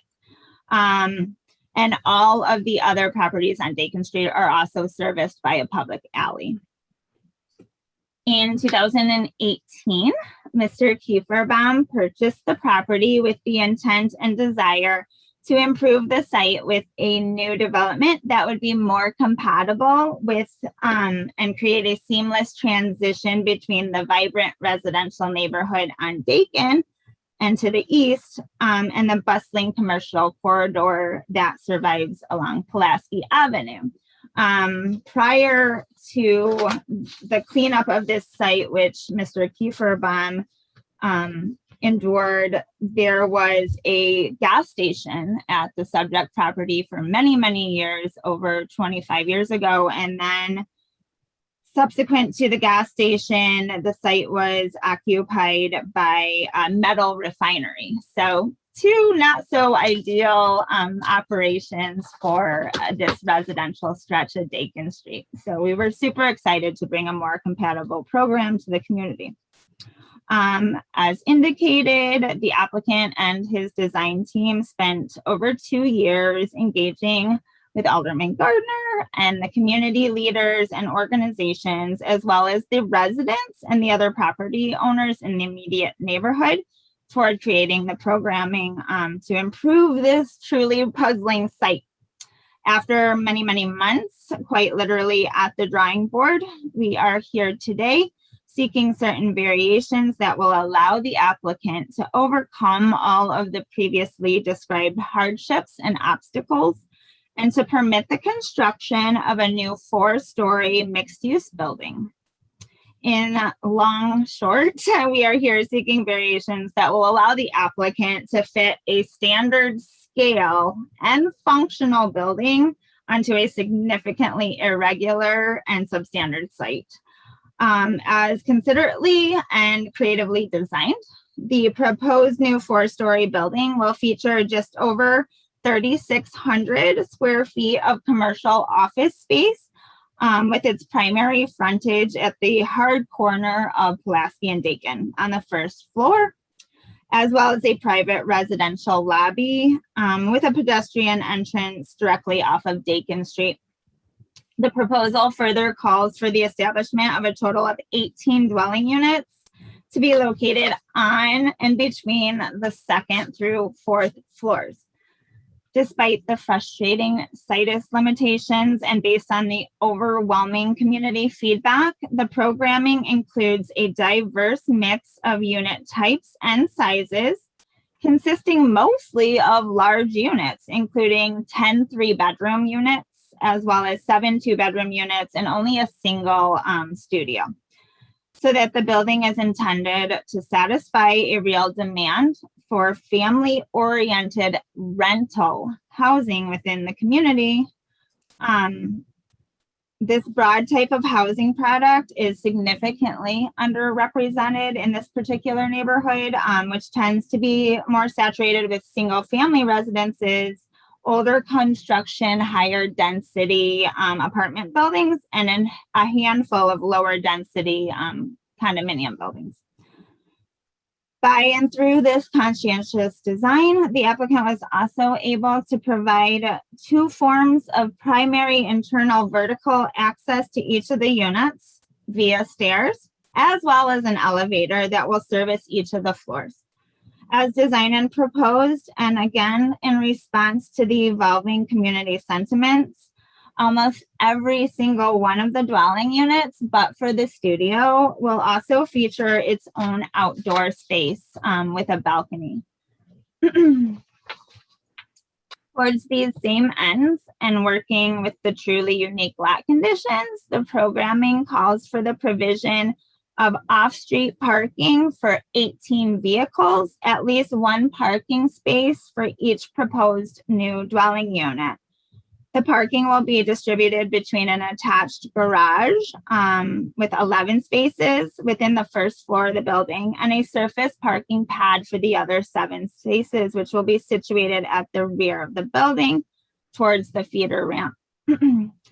The parking was another consideration that was due to the meaningful community feedback we had. Our prior iterations for programming related to this site, since it is a transit served location, was to do reduced parking But that wasn't desired by the community because there's also a shortage of street parking in the area, so they didn't want any overflow in the neighborhood. So we have provided the one-to-one parking, which is still even less vehicles than as we were proposing in our earlier iterations, which called for at least 24 parking spaces, which represented 50% of the density that we were proposing early on in the community review, which was about 48 dwelling units. So this is a much more scaled down version of our prior work with the community, and again, based on that feedback. All of the parking will be accessed via a new driveway that will run along the east side of the site. Again, this was with direction from CDOT. That driveway will be 22 feet in width, thereby providing over 22 feet of completely open space between the proposed new building and the closest neighbor to the east. So that the applicant is actually providing 9 feet, a 9-foot larger side setback on the east side than is otherwise required because we do abut a residential zoned lot. And again, that driveway is located at the farthest point east on the site, away from the intersection of Dakin and Pulaski. Perhaps even more significantly, although it is practically and necessarily impossible for the applicant to design any kind of functional and occupiable building, at least some portion of which would touch the south, that rear diagonal property line, which is considered the rear setback. By and through the L shape of the building design, the applicant will be providing over 4,000 square feet of unobstructed and mostly completely permeable open space at this site. That's bigger than even a standard lot when it comes to how much actual open space we'll have at the site. And that's going to be distributed amongst a couple of different courtyards, which will be landscaped, including one kind of to the east, as well as, like I already described, our driveway, which will be using permeable materials. Finally, getting back to the other variation that does bring us here today beyond the setbacks. Because, and again, the property is currently zoned commercial business, but because of, so we would not otherwise require any setbacks for the site. It would be 0 on all sites, but because we are abutting a residentially zoned site, we do have a front setback that gets oriented for this site, as well as an east side setback, and then the traditional 30-foot rear setback. Due to the substandard size and irregular shape of the site, in order to provide the required secondary stair access and the elevator for the building, as well as the second bedroom and the third bedroom for the respective dwelling units, the applicant was forced to push the building forward to take advantage of the most meaningful portion of the site, the front, though we are still leaving a 2-foot setback on Dakin Street. And just to be clear, again, typically a front setback would not be required for this site. In fact, there is a similar 4-story condominium building directly across the street on Dakin, which has a 0 setback on Dakin Street. But because of the feedback that we received during, again, that community review and the concerns that we know there was around that intersection, we have set the front of the building back a full 2 feet. And that portion will be fully landscaped as well, to kind of soften the experience for the pedestrians.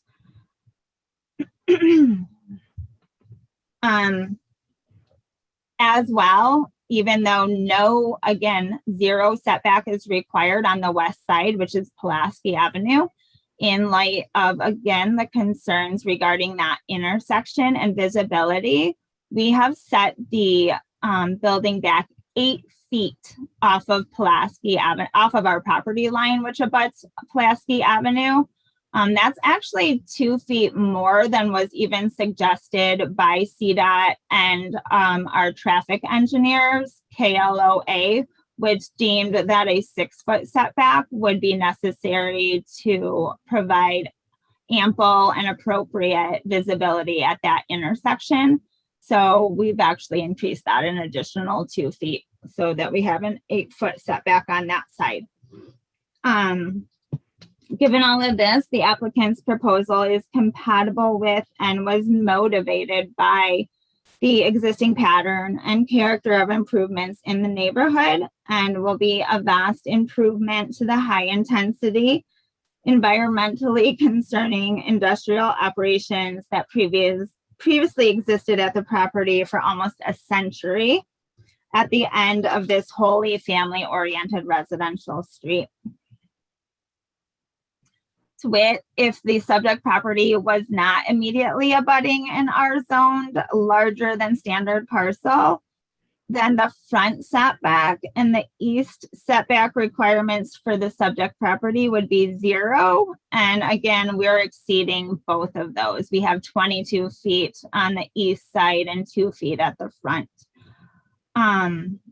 With that summary, I will go ahead with my witnesses, and then we can entertain, or we'll allow Alderman Gardner to provide his testimony and we can answer questions. So real quickly, for the interest of time, Mr. Kieferbaum, may you once more state your name and address for the record? Yes, Joseph Kieferbaum, 56 West Huron Street, Chicago, Illinois. Thank you, Mr. Kieferbaum. And again, I've kind of already indicated all of your incredible efforts towards truly engaging with the community and making this a collaborative experience, or what we hoped was a collaborative experience. Towards that end, you have been intimately and personally involved with our community engagement and with the aldermen since September of 2019. Is that correct? Yes, it is. And we've had several sit-down in-person meetings with various members of the community and residents on this block of Dakin Street. Is that right? Correct. And you participated in those meetings, is that correct? Yes, I did. And as a result of those meetings, the programming for the site has changed pretty significantly. Is that correct? Sure has. And we've gone back to the drawing board several times in order to incorporate as much of the feedback as possible. Is that right? Yes. And this latest iteration that's before the board here today, you believe does reflect the interests that were conveyed by the community during all of those many, many meetings. Is that true? It is. Thank you. And with that, you've undertaken significant costs in not only remediating and cleaning up this site, but also just holding it for the last several years. Is that right? Yes.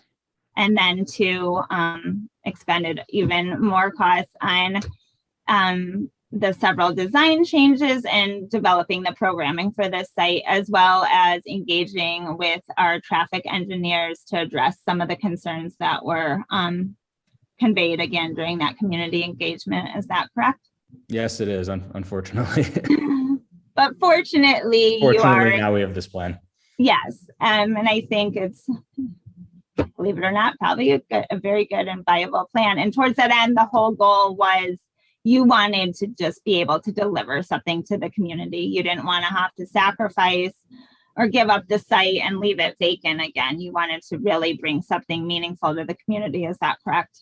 That's right. I think this is going to be a vast improvement to the vacant lot that's there now. And if the variations are granted here today, is it true that you will be able to deliver this to the community? Yes, it is. And if you are to do that again, your intent would be that you would retain control and ownership of the property and manage it professionally as an apartment building. Is that true? It is. Thank you. And you and your family have many, many years of experience in property management throughout the city of Chicago and the suburbs. Is that correct? Yes, we do. Thank you. Lastly, Mr. Kieferbaum, prior to the hearing, you too were provided with a copy of findings of fact, as well as an affidavit, corresponding affidavit. If you were to continue to testify here today, would your testimony be consistent with the statements made in those documents? Yes. Thank you. And thank you for taking the thousands of photographs that you took. I'm sure I'll thank you for the chairman, because I know we bombarded you with photographs, Mr. Chairman and members of the board. Joseph gave me quite the portfolio. So No problem. Thank you. with that, Mr. Peters, may you please state your name once more and address for the record?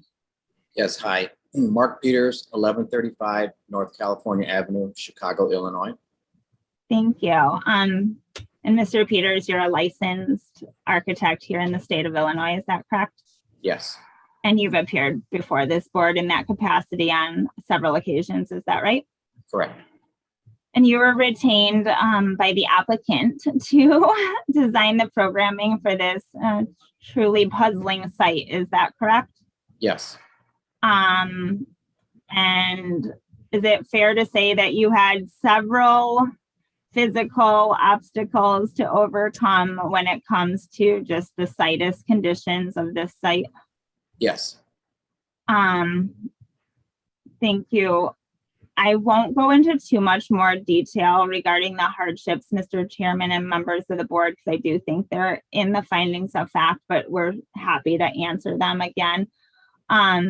But with that, with even those challenges, Mr. Peters, as well as trying to accommodate the varying feedback that we got during the engagement with the community, do you feel that the proposed programming is compatible with the character of the other existing improvements in this neighborhood, including in particular the residential, more of the residential improvements?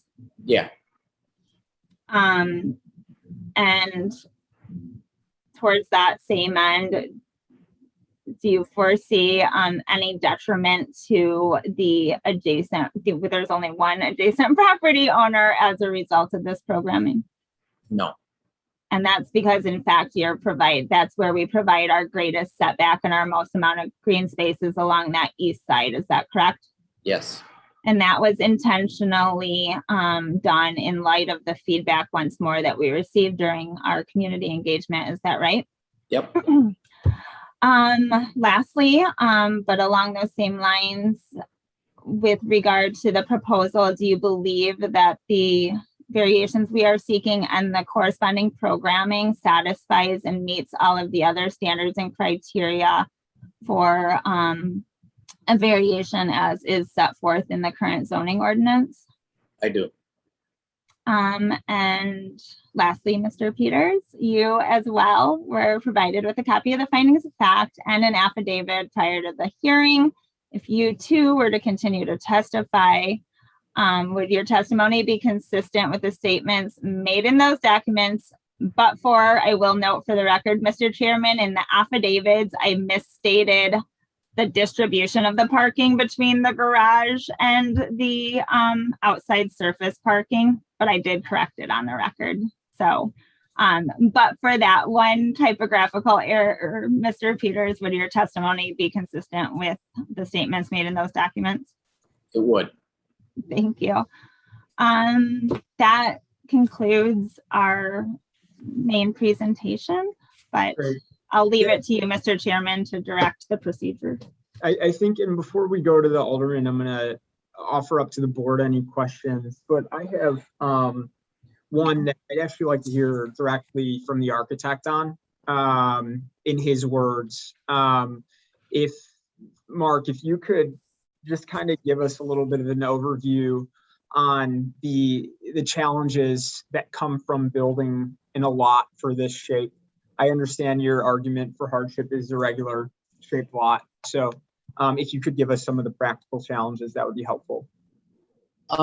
Yeah, I mean, obviously, because of the irregular shape, you have to deal with what ends up being a rear yard setback and how that's determined.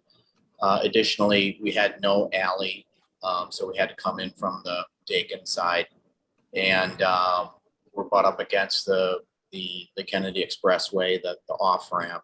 So that's not a great location to orient a building towards. So there was a bunch of combinations of different hardships that we had to deal with, and so we felt that pushing it off of the neighbor and a little bit getting some green space off of Dakin and oriented towards the Dakin was the right way to do it. And with the triangular site, you're always going to have a situation where one corner of the building is actually touching or very close to the angle, right? So that's going to require almost a zero setback. So we did look at revising the elevations. We added more brick to match with the neighborhood. And so we were taking nods from what was in the neighborhood, but it was a difficult site. We had a lot of circumstances that are not typical. Yeah, and can you give us just like a little bit of, maybe it's like an educational moment, but why it's so difficult to calculate the rear setback on a triangular lot? So my understanding is zoning will take the small leg and the long leg, add them together and divide by 2, and then they'll get the average depth of a lot. So that never, that ends up being, right in the middle. And then using that point and then going 30 feet, you end up with almost an unbuildable lot, right? So we could shove everything way in the corner, but then we're, dealing with, in this particular case, residential, to the east. So we have to provide setbacks there. So we're getting pushed from all ends, and it ends up, pretty unbuildable without getting some sort of variation for setbacks.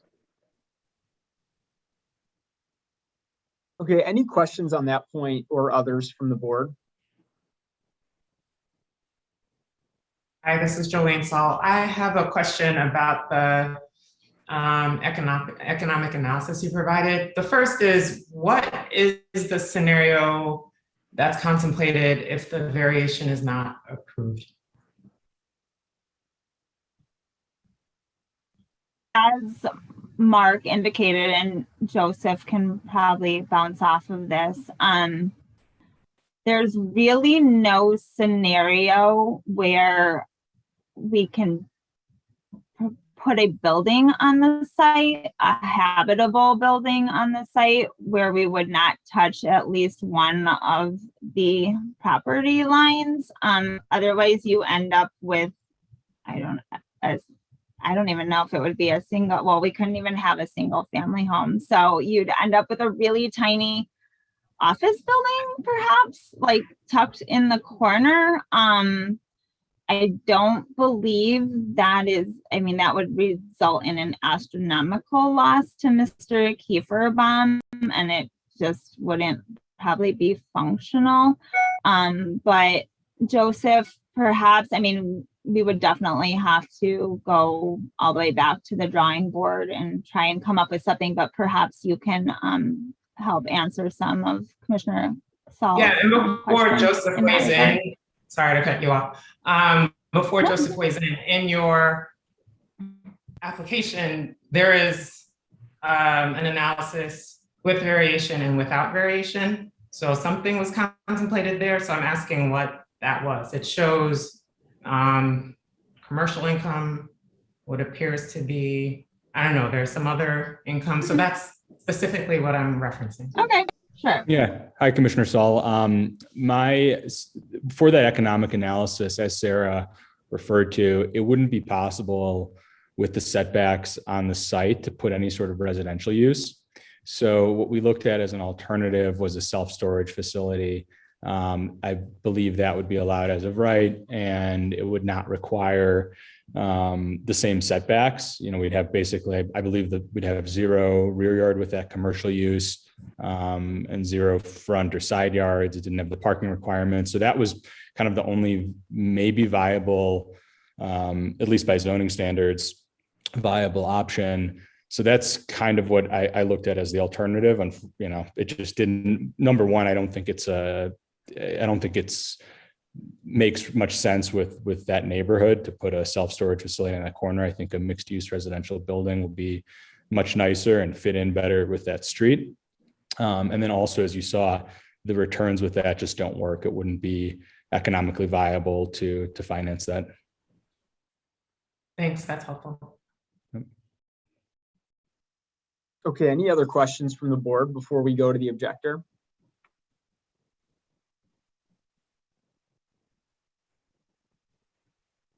All right, Alderman Gardner, are you still with us? Wait, I apologize. This is Commissioner Esposito. I do have one question. How is the vacant lot currently being used? And I use that term used like literally. It's not being It's used not at being all. It's fenced off with construction fencing. So for the past 2+ years since I've owned it, we've maintained the site. We've kept it fenced in. I send landscapers over there to cut the grass. We have to clean up trash that gets thrown over there. So it's completely vacant. It's a mix of asphalt and concrete, and then some grassy area as well. Great. Thank you very much. You're welcome. Thank you. Great. Any other questions from the board?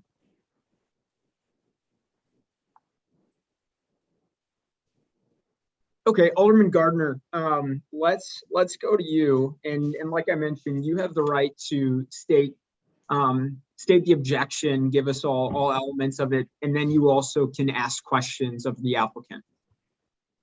Sure. So I'm Alderman Jim Gardner from the 45th Ward.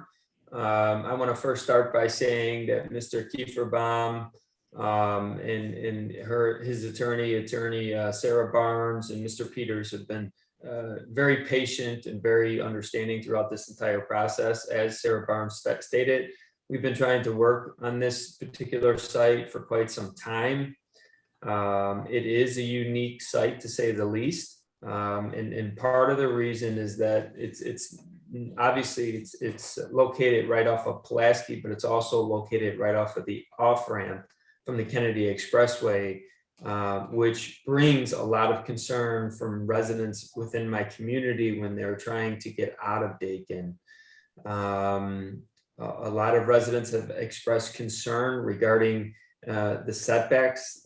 They are concerned that there is not enough visibility to see traffic that is moving northbound on Pulaski, and thus it would impede on their ability to get onto Pulaski, but especially if they wanted to go southbound on Pulaski. Dakin is a one-way heading westbound, so many of those residents on that street have to use Pulaski in order to go where it is that they need to go to, whether work or whether some other event. I appreciate the variations that Mr. Kieferbaum has come up with, but due to the concerns raised by my community, I'm coming today to see if we could possibly come up with a variation that could be more palatable for my community. And Alderman, really quick, I'm gonna go ahead and a little bit late, but swear you in. So sorry about that. If you could just state your name and who you are, which we all know at this point. Sure. I'm Alderman Jim Gardner of the 45th Ward. Great. And do you swear or affirm to tell the truth in today's proceedings? Yes, sir. Great. Sorry that's coming late. Go right ahead. Do you want me to repeat what I just said? The last part where you said there's some sort of resolution that still could be met. We're just going to leave off with what you just said. Yeah, basically, I'm willing to, due to the fact that Mr. Kieferbaum, Mr. Peters, and Attorney Sarah Barnes have been very open and engaging and willing to work with my community, which is, I'm very appreciative of that fact. I'm hoping that we can maybe sit down, meet again in the very near future and design something that's going to be most palatable for my community.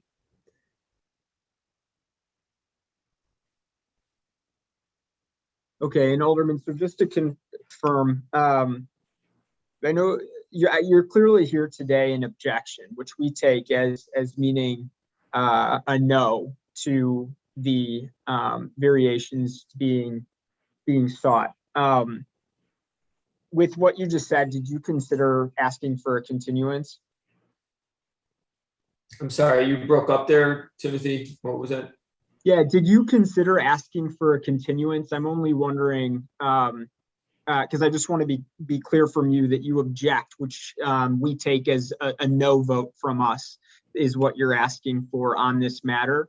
But what I just heard from you is that there might still be some room for compromise. So I'm wondering whether you considered asking for a continuance rather than objecting. I have not asked for a continuance, if that is your question. But I will say that I'm more than willing to work with them, as I stated earlier, to design something that is going to be more palatable for the community. Okay, and do you have any questions for the applicant? I do not.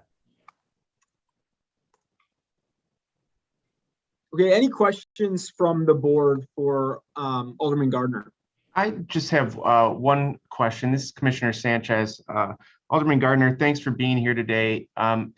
You've talked about wanting something that might be more palatable for your community. Have you gotten a sense from the citizens in your ward as to what might be more palatable for them?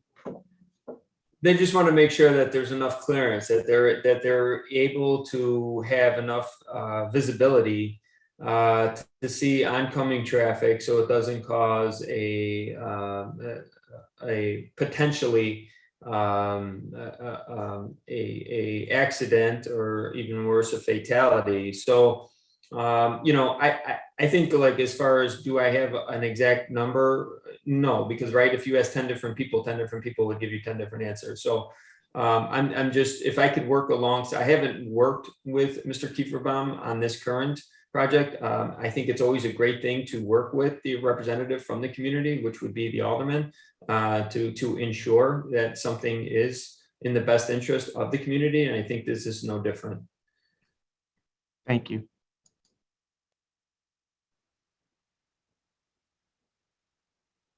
Any other questions from the board for the alderman?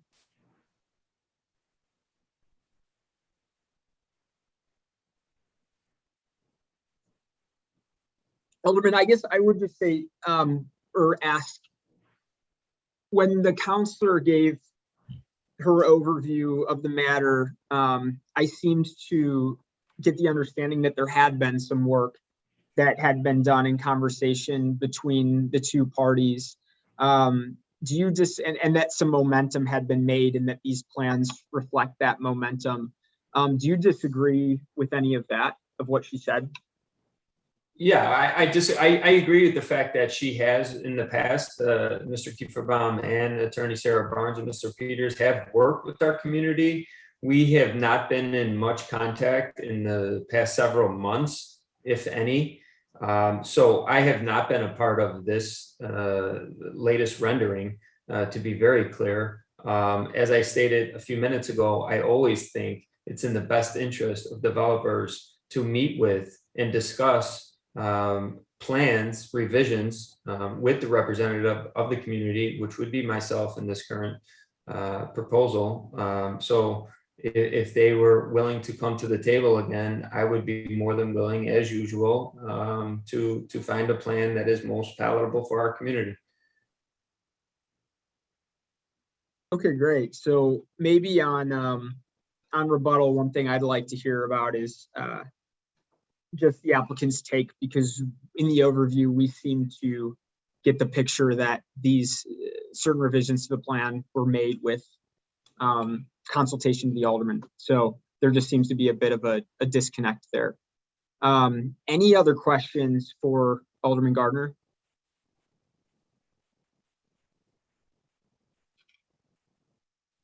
Okay, so let's go back to the applicant. And Counselor, again, you have the opportunity now to ask questions of the objector, but mostly give rebuttal and a closing. Sure. Thank you once more, Mr. Chairman and Commissioners and Alderman Gardner. Thank you as well for your time here today and for being an advocate for the community. Just a little bit of background. As indicated, the visibility at that intersection was a concern voiced by the community throughout the process, especially from inception. The overall programming for the site in terms of the footprint of the building, because the site's so unique, has not really changed over time. What has changed has been things such as density, parking, open space, and that was due to other feedback that we got during the community review. So the plans that the community has been reviewing over the last 2 years actually showed a 0 setback on Dakin and a 6-foot setback on Pulaski. Again, we had our traffic engineer from Michael Worthman from KLOA did a study related to, or did an evaluation related to the concerns regarding that intersection to determine what would be the safest means of vehicular orientation and configuration at that intersection. As well, we did, again, communicate with CDOT on that very particular issue. And a 6-foot setback on Pulaski was deemed appropriate. And actually a 0 setback on Dakin, because believe it or not, the setback on Dakin doesn't interfere with the visibility at that corner. It's the setback on Pulaski.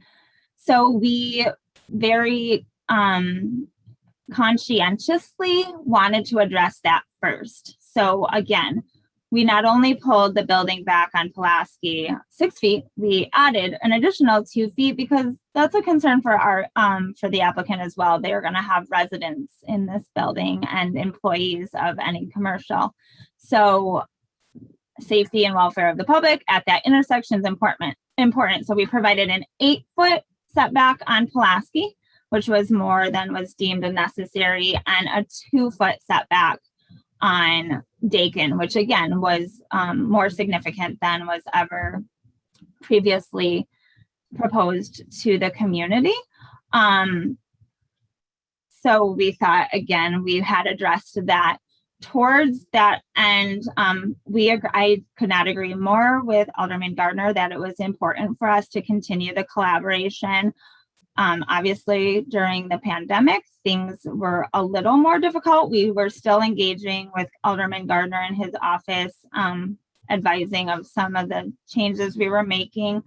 And then on July 1st of this year, 2021, I spoke with a Marie Joyce from the Alderman's office, and after speaking with her, I sent an email to her and I CC'd Alderman Gardner, which contained a copy of the current plans as well as the copy of the application for a variation, and detailed the changes that we had made in light of the ongoing community engagement. At the end of that email, and as well as my phone call, I did say that we're absolutely available to meet with the alderman or any of the community members if it was so desired, but that we were hopeful that we had addressed all of the feedback that we had received in our previous meetings. So, we did make every effort to have one last round of meetings if that was deemed appropriate. As well, we sent notice to all of the residents in the neighborhood. My contact information is on that notice. I've had communications with everyone over the last 2 years, so they know they can reach out. And then it wasn't until yesterday that I did receive a phone call from a community representative who just had questions kind of related to the setback and the exact concern that the alderman has echoed about how that would affect the intersection. I had, I'm sorry, the community representative was Kevin Hake. He had not signed in to testify today, so he's not present. But I had about a 45-minute phone call with him. I thereafter provided, again, a lengthy email to him with a copy of the plans and describing the changes and the efforts that we made to address all of the concerns that we had heard from the community during the 2 years of engagement. And he even acknowledged, yes, this does look you did take that into consideration. He acknowledged that he saw now in the plans that we had actually set back the building more than we had on previous iterations, and that he would be communicating that to the residents of the other residents. Other than that, I hadn't heard from anybody. And so again, we were pretty confident that we had, and there was a lot of varying feedback, as Alderman Gardner indicated. You have one person saying one thing. So we thought that we had addressed everything. We slashed the density by over 70%. And as well, we're providing that one-to-one parking and 4,000 square feet of open space, which seemed to be the major concerns other than that intersection.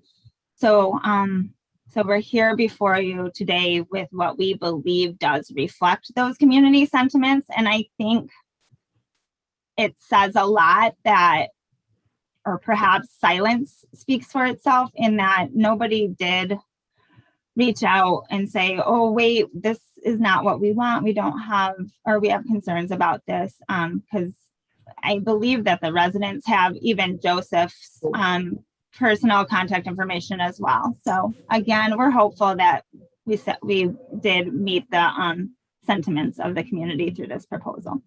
Well, I think, I just want to note, I think the alderman being here is somewhat speaking for the community, maybe by a different route, just to address your last point. But I'm more interested in, is there a traffic light? Is there a stop sign?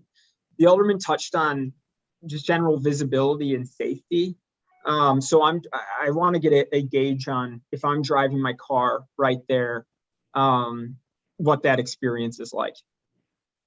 Chairman, would I be able to address the board for a moment? And Yeah, I'll answer that question. So currently the site, there's a stop sign at the corner of Dakin and Pulaski there. There is no stop. The stoplight is at the ramp, but it's not signaled for Dakin Street. It's signaled for the ramp. Currently the site is actually fenced with a windscreen. So it's a 6-foot fence with a windscreen per ordinance that is actually affecting the visibility, or would affect the visibility even more, by 2 feet on Dakin, 8 feet on Pulaski than the proposed building would. So whatever the condition is right now, it'll actually be improved. And even right now, if you drive your car down Dakin Street and you want to turn onto Pulaski, the visibility is just fine while you're at that line.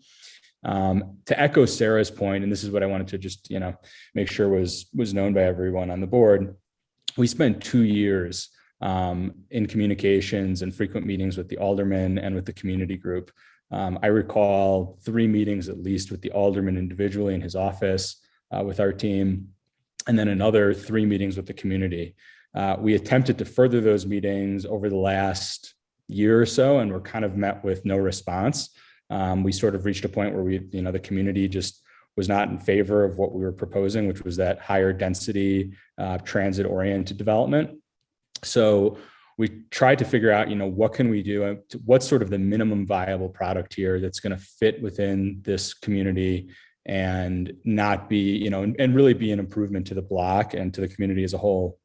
And that's what we came up with here. I don't think, we've redesigned this building now I mean, we had to redesign it each time we went back to the community with the zoning change request for the transit oriented project. So this is now our fourth design. I'm hundreds of thousands of dollars into this project at this point, just with trying to plan it. We hired a traffic consultant, KLOA, at the request of the aldermen and the community to address their concerns about that intersection.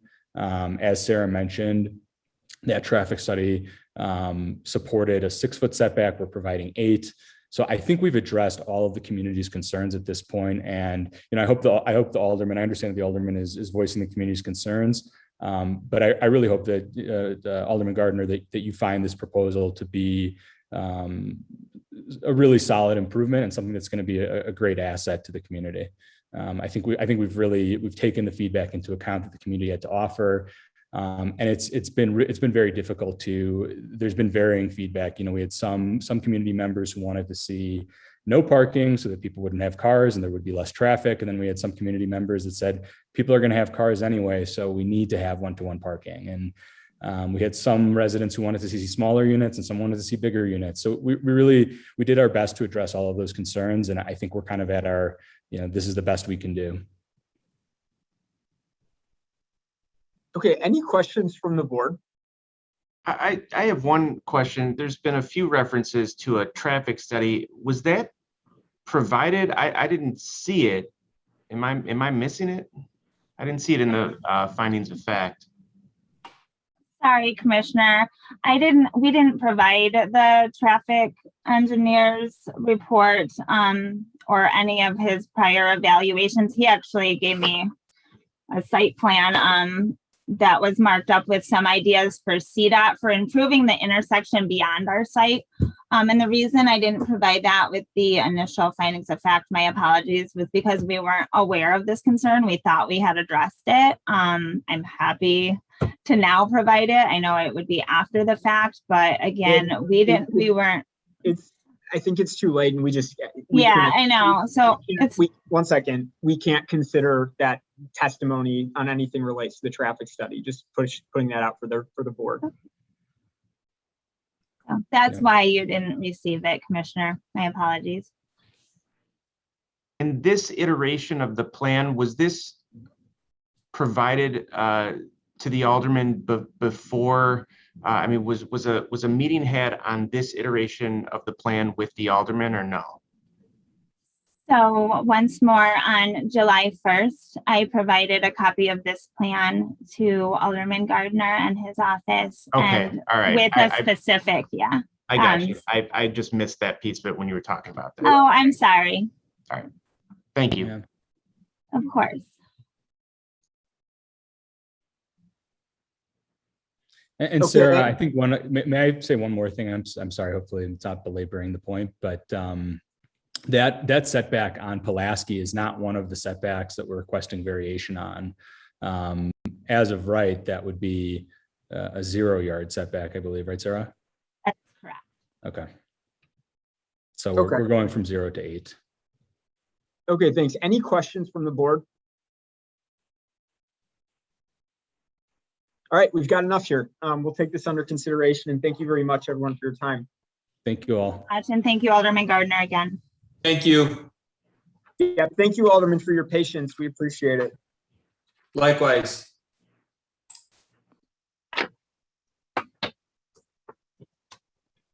All right, we are going to take a 15-minute break. Really quick first, I believe that there is someone from Alderman Tito Lopez's office on to request continuance for 335-21-Z.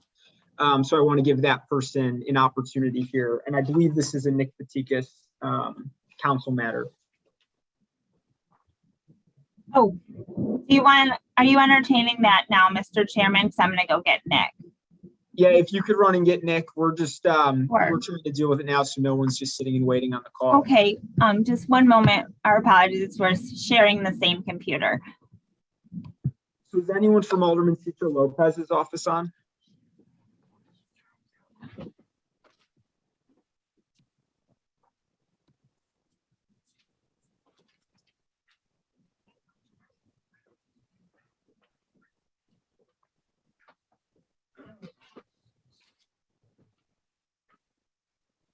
Counselor, doesn't sound like anyone from the Alderman's office is on. Chairman, this is Victor. There's a number signed in, but I don't know if that's from the Alderman's office. Let's get them promoted just in case. We'll put the anonymous number on the spot.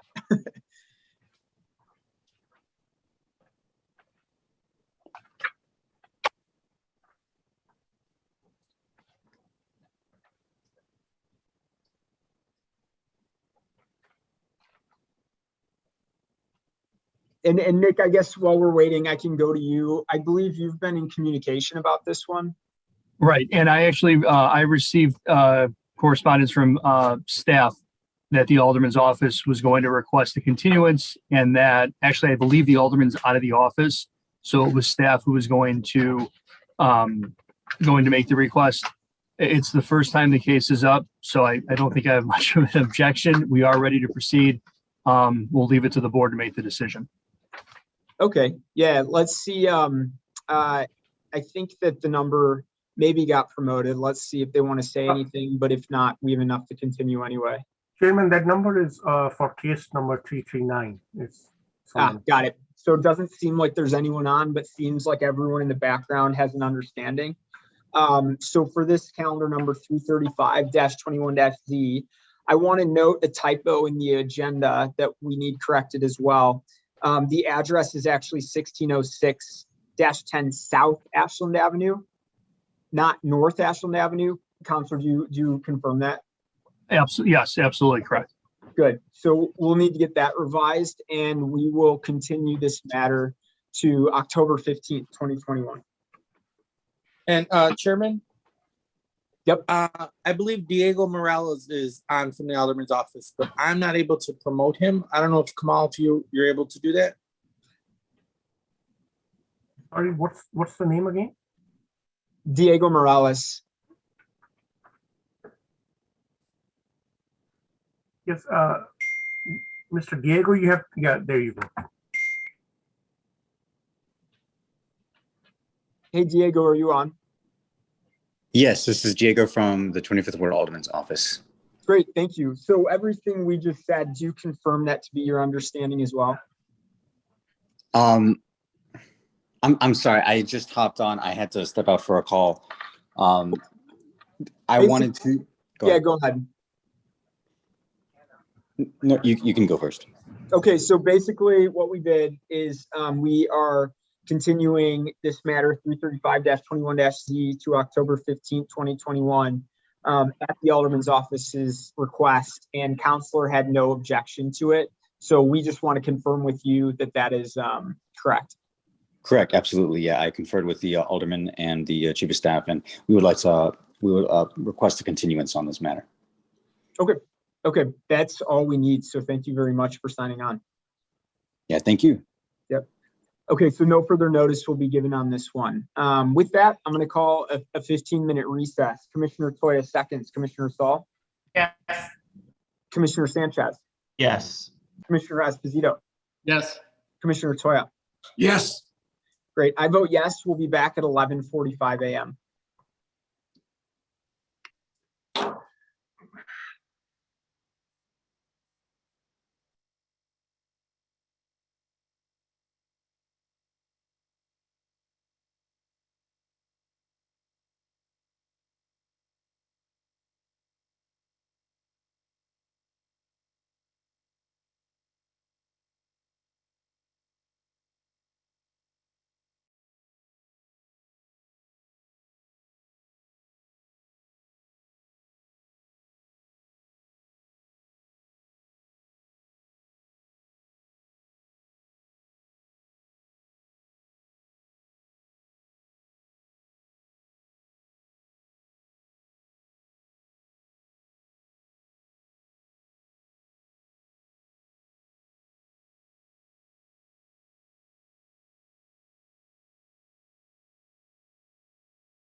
All right, I move that we reconvene this meeting of the Zoning Board of Appeals.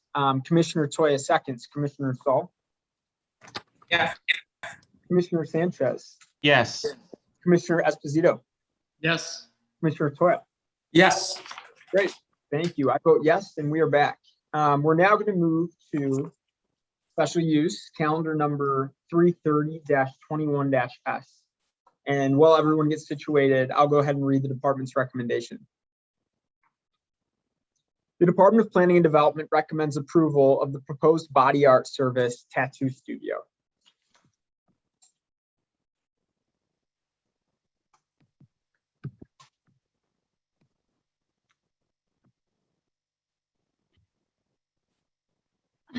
Not quite afternoon. Oh, Yep, Counselor, we've got you. Can you hear us? sorry. Yeah, I'm sorry. There we go. I lost you for 1 second. Good almost afternoon once again, Mr. Chairman and esteemed members of the board. Again, for the record, my name is Sarah Barnes and I'm an attorney with the law offices of Sam Banks, located at 221 North LaSalle Street. I'm sick of hearing myself talk, so I'm going to try and keep these super short for you.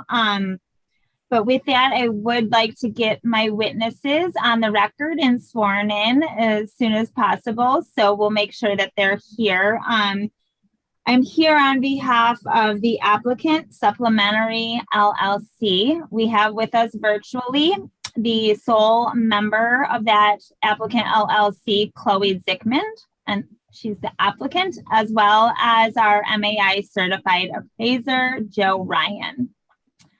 Are you both great. there? Yeah. Yeah, so I think I'll get them sworn in, and if you want to get them on, you've got your findings of fact. So Perfect. great. Okay, Ms. Zickman, will you please state your name and address? Hello, yes. Can you hear me? Yes. I'm Chloe Zickman and I am at 2908 West Fullerton Avenue. Thank you. And do you swear or affirm to tell the truth in today's proceedings? Yes, I do. Great, thank you very much. And Mr. Joe Ryan, will you please state your name and address? Chairman Joe Ryan was here. I think he exited the meeting during the break.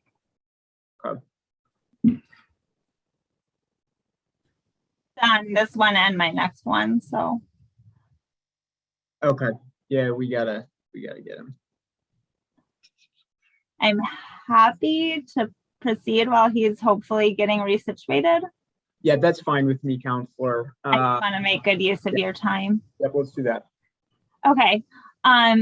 So we're here, Ms. Zuckman and I are here before you today seeking a special use, which will allow Ms. Zuckman to operate a single artist tattoo studio out of an existing storefront at the subject property, which is a mixed use property. As you see there, it's a bunch of commercial storefronts on the first floor, and those are actually residential apartments above.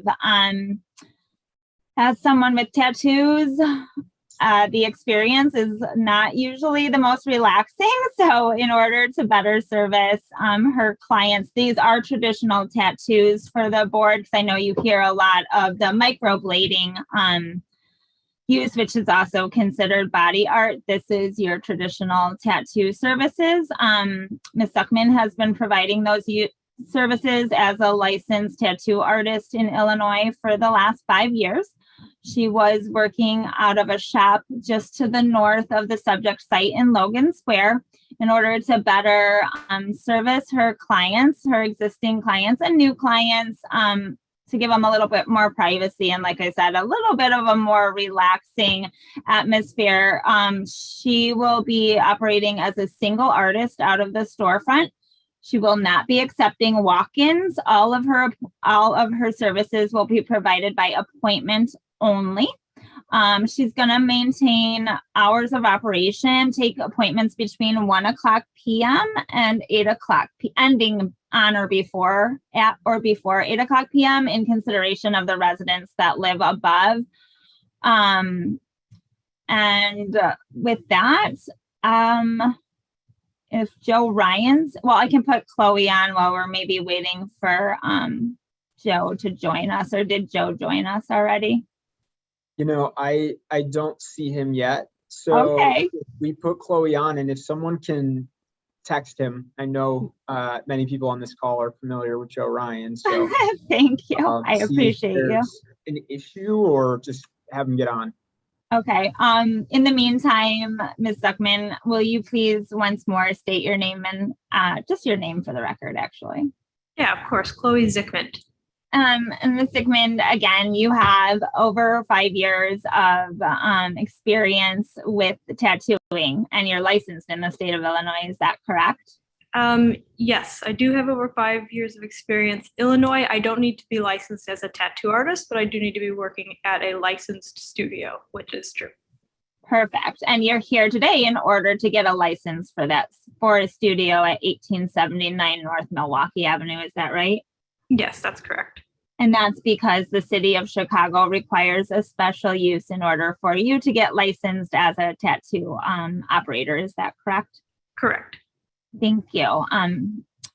With that, as I indicated, is it true that you will only be taking on clients by appointment only? Yes, that's correct. And with that, you obviously won't be servicing more than one client at a time. Is that correct? Correct. So there won't be a constant flow of people coming in and out of the space. Is that right? No, I typically take between 1 to 2 clients a day, just one at a time. Okay. And you'll be providing your services or making appointments available 7 days a week? Or Yes, 6? but I'll only book probably 4 of those days per week.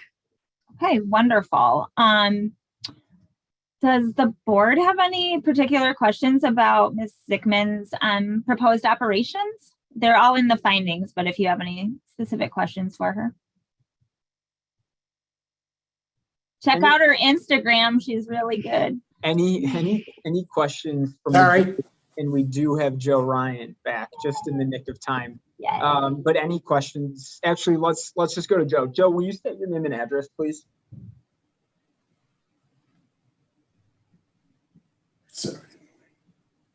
Sorry. Yep, Joe, will you state your name and address, please?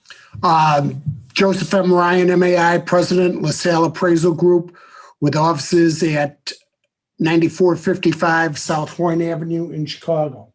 Thank you. And do you swear or affirm to tell the truth in today's proceedings? I do. Great. We recognize your expertise. Thank you. Yep. So go right ahead. And if there was anything, Joe, you wanted to say about this one, or else I'm just going to go straight to questions.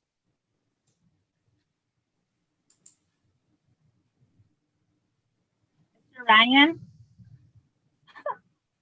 Sorry?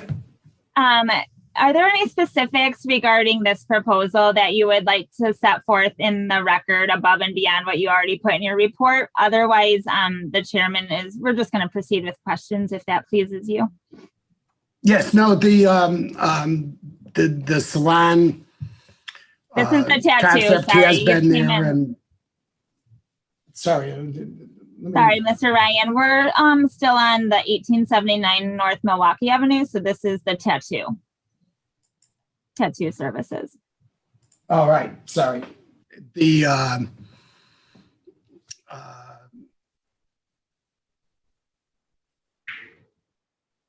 tattoo parlor won't have any effect on the surrounding property or surrounding property values. It's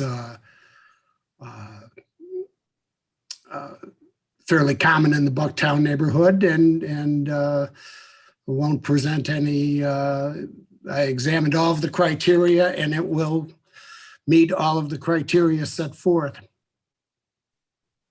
And that's provided in your report. So if you were to Yes. continue to testify, would your testimony be consistent with those statements and opinions that are set forth in your report?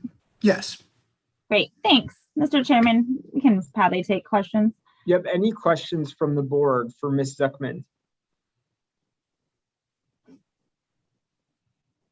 Okay, sounds like none. Ms. Zuckman, thank you very much for your time today, and we'll take this under consideration.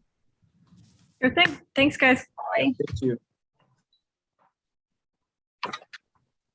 Okay, we have some of the same team for the next matter. I'm going to call calendar number 331-21-S. And while everyone gets situated, I'll read the department's recommendation. Department of Planning and Development recommends approval of the proposed hair salon.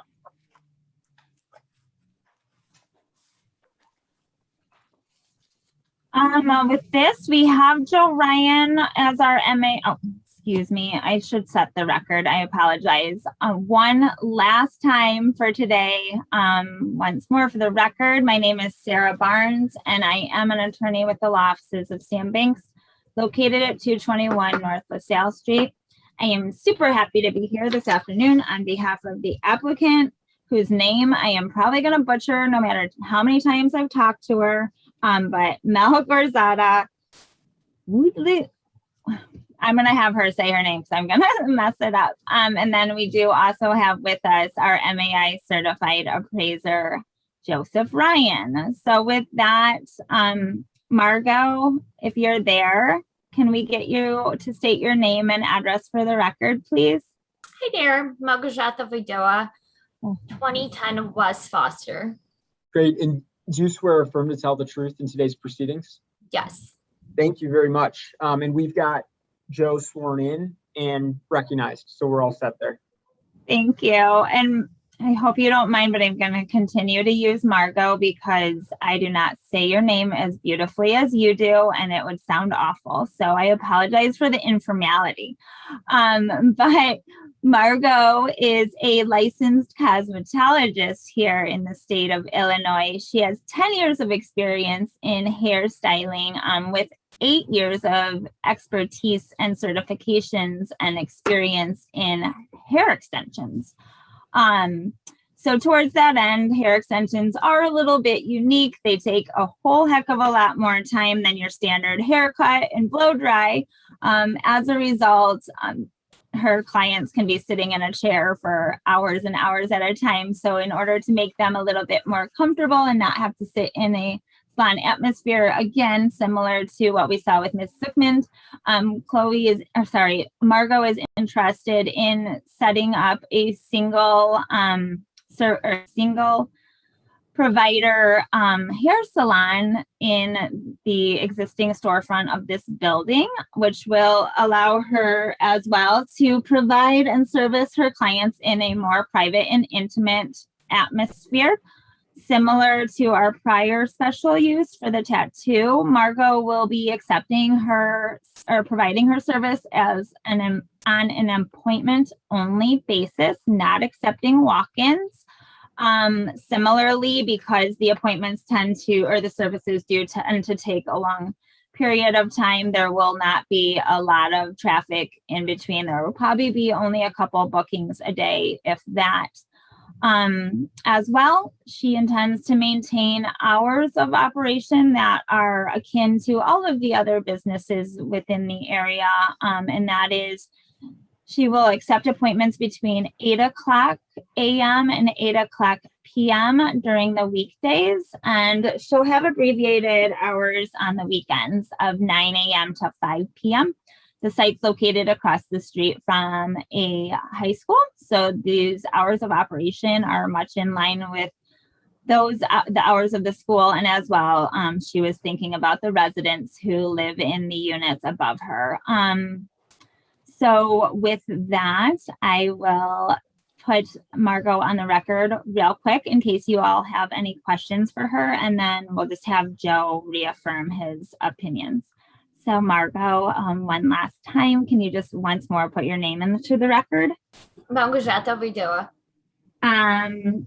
And you have, again, 10 years of experience as a licensed cosmetologist here in Illinois, is that right? That's correct. And you've been providing services at a different salon for the last 8 to 10 years, is that correct? That is correct. Yes. And you have special training and certification with hair extensions. Is that also true? Yes. And that's your primary services that you'll be providing. Is that correct? Yes. Thank you. I don't have any specific questions, but if you, Mr. Chairman, or the board members have specific questions about her operations, perhaps we could ask those now, or I can put Joe on real quick. Any questions from the board?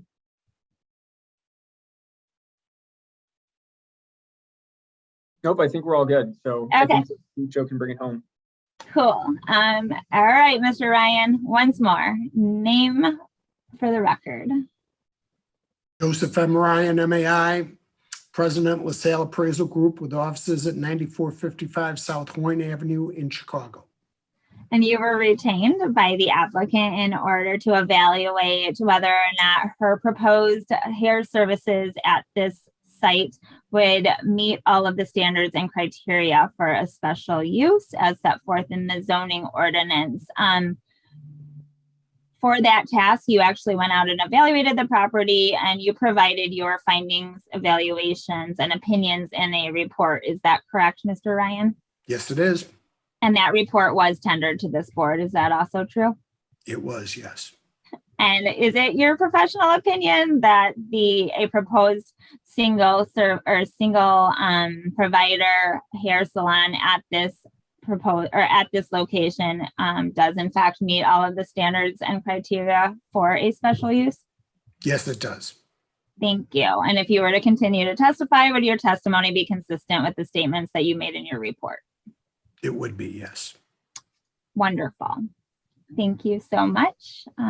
With that, we're back to questions if there are any. Yeah, any questions from the board? Okay, we'll take this under consideration. Thank you very much. Thanks so much. And enjoy the weekend. Have a great weekend, everyone. Stay safe. You too. Thank you.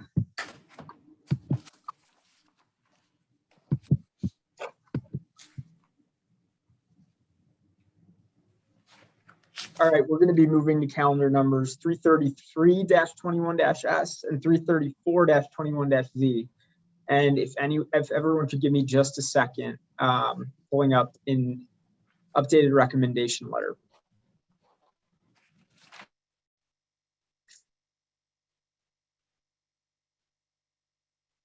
Okay, so I'll read DPD's recommendation as everyone gets situated. The Department of Planning and Development recommends denial of the proposal to establish residential use below the second floor for a proposed 4-story, 3-dwelling unit building at the subject site. While the Zoning Board of Appeals approved conversion of a store to additional residential rooms in 1975 for the subject property, no other special uses for ground floor residential have been granted along this block. Further, more recent redevelopment along this block includes multi-unit mixed-use buildings with ground floor commercial. This transition clearly reflects the evolution of this block to a more neighborhood-scaled commercial mixed-use corridor. Finally, the observed vacancy rate for ground floor commercial within this area is relatively low. Based on the foregoing, it is the department's opinion that the proposal to redevelop the subject site with a full residential building is not compatible with the character of the surrounding area, is not in the interest of the public convenience, and will have a significant adverse impact on this evolving commercial corridor.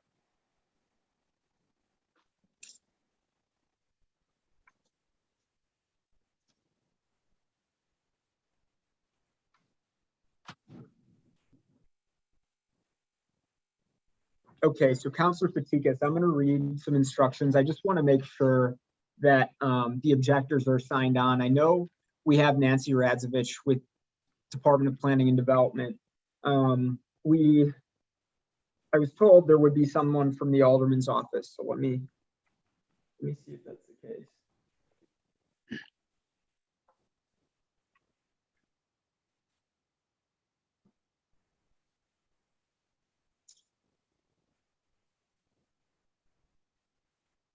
And just to confirm before we get going, Nancy, are you still on?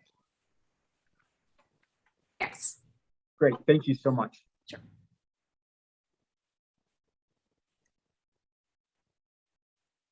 And Mr. Chair, I did talk with Paul from Alderman Waguespack's office yesterday, and it's my understanding he was planning to be here today. Okay.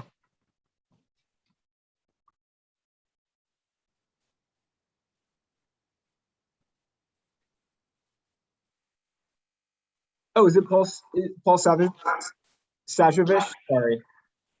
I believe he's being promoted right now. Yeah, Paul, let us know if you're on. We just want to make sure everyone's settled. I am. Yeah, I believe I just got promoted here. Okay, great. Sounds like everyone is promoted. So I just want to remind everyone, as we always do, that this is not a town hall, it's a hearing. So we as the board are looking for evidence that either supports or does not support the applicant's case in this matter. Here's how we're going to proceed since we have DPD and the Alderman's office in objection. First, the applicant will put on their case and all of their witnesses. Then we'll turn to the Alderman's office and the department, and they can put on their case as well as ask questions of the applicant's witnesses. After that, the applicant can ask questions of the Alderman's office and the department. Then we'll return to the applicant for rebuttal testimony and closing remarks, and the board will take the matter under advisement. Throughout the hearing, the board should feel welcome to ask questions as they please.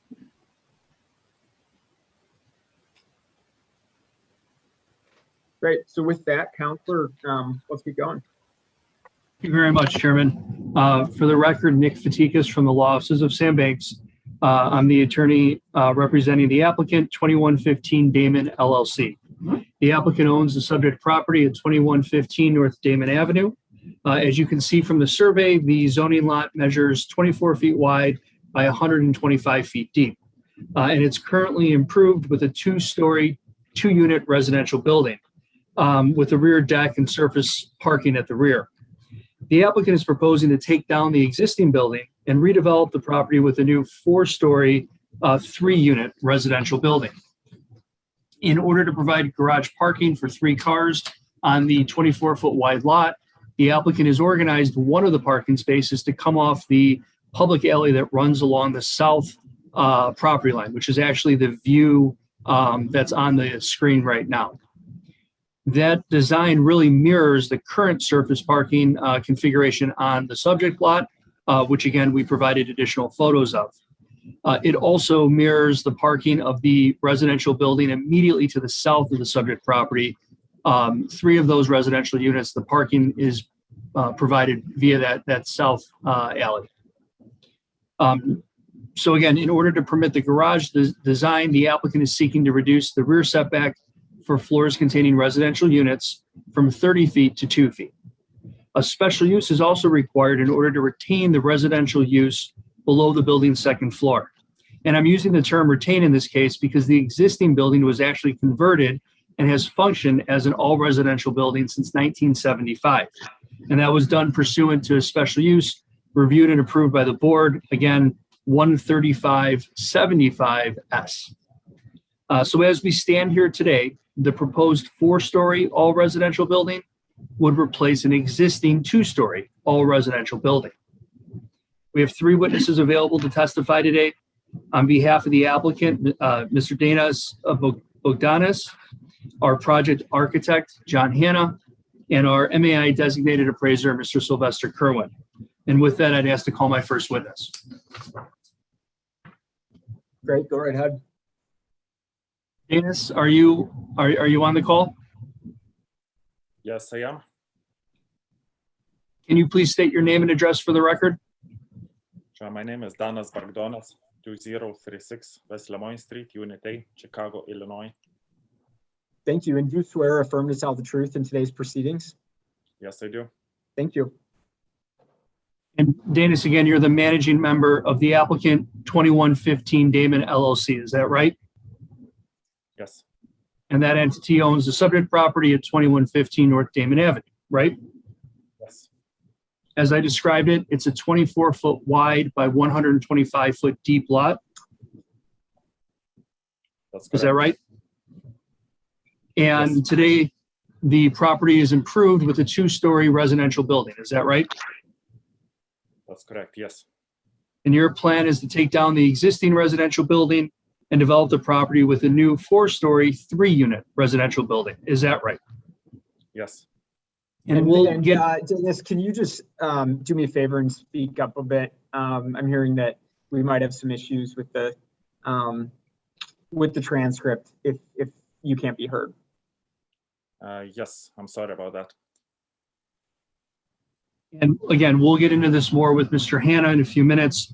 But in order to provide 3 garage parking spaces at the rear of the lot, you basically rotated one of the parking spaces so that it comes off the side alley that runs along the south side of the subject property. Is that right? Yes, that's correct. Otherwise, because of that substandard lot dimension, the 24-foot width dimension, you wouldn't be able to provide garage parking for 3 cars, right? Yes, correct. And in addition to the variation for the garage, you're also seeking a special use to permit an all residential design. Is that right? Yes, And again, we're replacing one residential building with another, correct? yes, And that's more of an issue in this case because, again, given the continued retail vacancy in the subject area and the very real concerns you have about, you have very real concerns about introducing new construction retail product into the market. Is that right? yes, correct. And to further that point, we've identified 6 retail vacancies within about a block and a half of the subject site. Is that right? Yes, We also identified 5 other buildings or properties in the immediate area. Again, that same block and a half range that have ground floor residential units. Is that right? yes, Including the subject property, correct? yes, And to the best of your knowledge, those neighboring properties that have residential units are all occupied, right? yes, So again, while the retail market has struggled, the residential market appears to be more stable. Is that right? yes, And given these current conditions, again, both you and your lender in this case really do have concerns about the viability of introducing new retail space at the subject site. yes. Dennis, is it your Excuse me, Chairman, I don't believe the witness has been sworn. Yes. We swore him. Am I going crazy? I do We pretty did. often, but I remember swearing him. Okay, sorry. Okay. Yep. No, thank you for that, though. It's good to check. Thank you. And Dennis, is it your understanding that my office filed witness statements on your behalf in this case? Yes, And if you were to continue to testify, would that testimony be consistent with the statements we provided? yes, it would be. Thank you very much. Thank you. John, Hannah, are you on? I am. Please state your name and address for the record. John Hanna, President of Hanna Architects, Inc., 180 West Washington, Chicago, Illinois, licensed architect, state of Illinois. Thanks, John. And do you swear or affirm to tell the truth in today's proceedings? I do. Great. Thank you. And John, you're a licensed architect in the state of Illinois, right? Correct. You've testified many times in that capacity before this board. Is that right? I have. And you designed the proposed 4-story residential building and attached garage for the subject property, right? That is correct. In order to permit your building design and specifically the garage configuration at the rear of the lot, we're required to obtain a variation to reduce the rear setback, right? That's correct. And John, is it your professional opinion that the substandard 24-foot lot dimension, lot width dimension creates the particular hardships, practical difficulties requiring the variation? It does. And John, still you believe that the solution is to use that the alley that runs to the south of the property to provide access to a 3rd garage parking space at the rear, right? That's correct. We have to do that. That's correct. And that design or solution actually mimics what's currently happening at the rear of the property today, right? Yes. As well as the residential townhome building that's located immediately south of the alley. Is that right? That is also true. And again, Mr. Chairman, just for the record, photos of those existing conditions and the neighboring residential building and those garages were provided as part of our finding of fact submittal. John, to be clear, the garage will be attached to the principal building, correct? That's correct. It will have a roof deck that will be accessed from both the open stair that serves the rear of the building, as well as a separate staircase that runs parallel along the north side of the garage. Is that right? That is correct. And John, even with the technical rear setback reduction to 2 feet, the actual rear of the 4-story building on floors 2 through 4, including the ground floor residential unit, will actually remain 41 feet 6 inches from the lot's rear property line. Is that right? That's correct. So on its own, at those dimensions, the residential floors, again, except for the first floor, the residential floors meet and exceed the setback requirement. That's correct. And to that point as well, other than the attached garage design, the rest of the building has been designed to comply with the code in terms of height, massing, bulk, setbacks. Again, not the rear setback, but the other requirements of the ordinance. Is that right? That is correct. And John, to add to that point though, had the lot been 25 feet wide, would we have been able to build a code compliant 3-car garage at the rear of the property? Yes, we would have. And that garage could have been detached from the principal building? That is absolutely correct. But again, in this case, given the lot width issue and the solution of a southbound or a south alley, that's second alley access, you were able to provide a solution to get that third parking space on site. True. With respect to the variation standards, John, is it your professional opinion that the granting of this variation will not be detrimental to the public welfare or injurious to other property or improvements in the area? It will not. Will the variations impair an adequate supply of light and air to adjacent properties? They will not. In your opinion, John, will the variation increase the danger of fire or endanger public safety? It will not. Will the variation substantially increase congestion in the public streets? No. In fact, to the contrary, it allows us to maintain one-to-one parking for our principal building. That's correct. And lastly, John, will the variation, in your professional opinion, alter the essential character of the locality? No, it will not. John, is it your understanding that my office filed witness statements on your behalf in this case? True. And if you were to continue to testify, would that testimony be consistent with the statements we provided? It would. Thank you very much. Mr. Chairman, my third witness would be Sylvester Kerwin. Great. All right. Yeah, go ahead and state your name and address. Good afternoon. Sylvester J. Kerwin Jr. I'm president and owner of S.J. Kerwin Associates, real estate appraisers and consultants.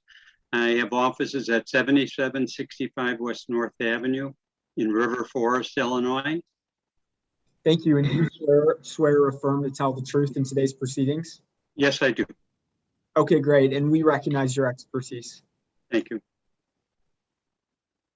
Thank you. Bud, you are familiar with the subject property at 2115 North Damon Avenue? Yes, I am. And the scope of your assignment in this case was to evaluate whether the requested special use would comply with the general criteria for special uses as set forth by the code. Is that right? Yes, that's correct. And you were also asked to offer a professional opinion regarding the appropriateness of the requested variation and whether it too met the variation standards provided by the code. Yes, that's also correct. Part of your process was to physically inspect the subject property, Yes, and you've done that. Is that right? yes, I've done that on 2 occasions, initially back June 4th of 2020, and more recently, August 13th, 2020, just last Friday, a week ago. Okay, and Bud, can you give the board just a very brief description of the character of the area, in your professional opinion?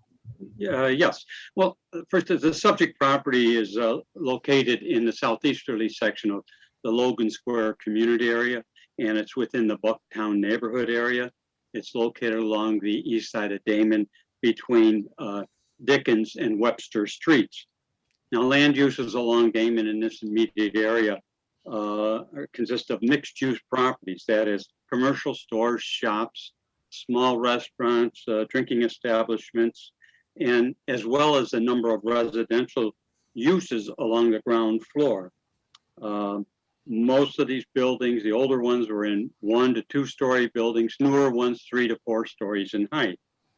One of the newer residential properties, I say newer, is located directly to the south across the public alley from the subject property, from 2105 to 2111 North Damon. And that is a 6 dwelling units townhome development that was built in 2000. It received a zoning approval from the zoning board of approval to have a rear setback of 1 foot for the garages and accesses to there. I've included a photo of that on my report on page 22, but I also see similar photos located on the screen today here. That gives you a little general feel of the area, the right street there. Thank you, Bud.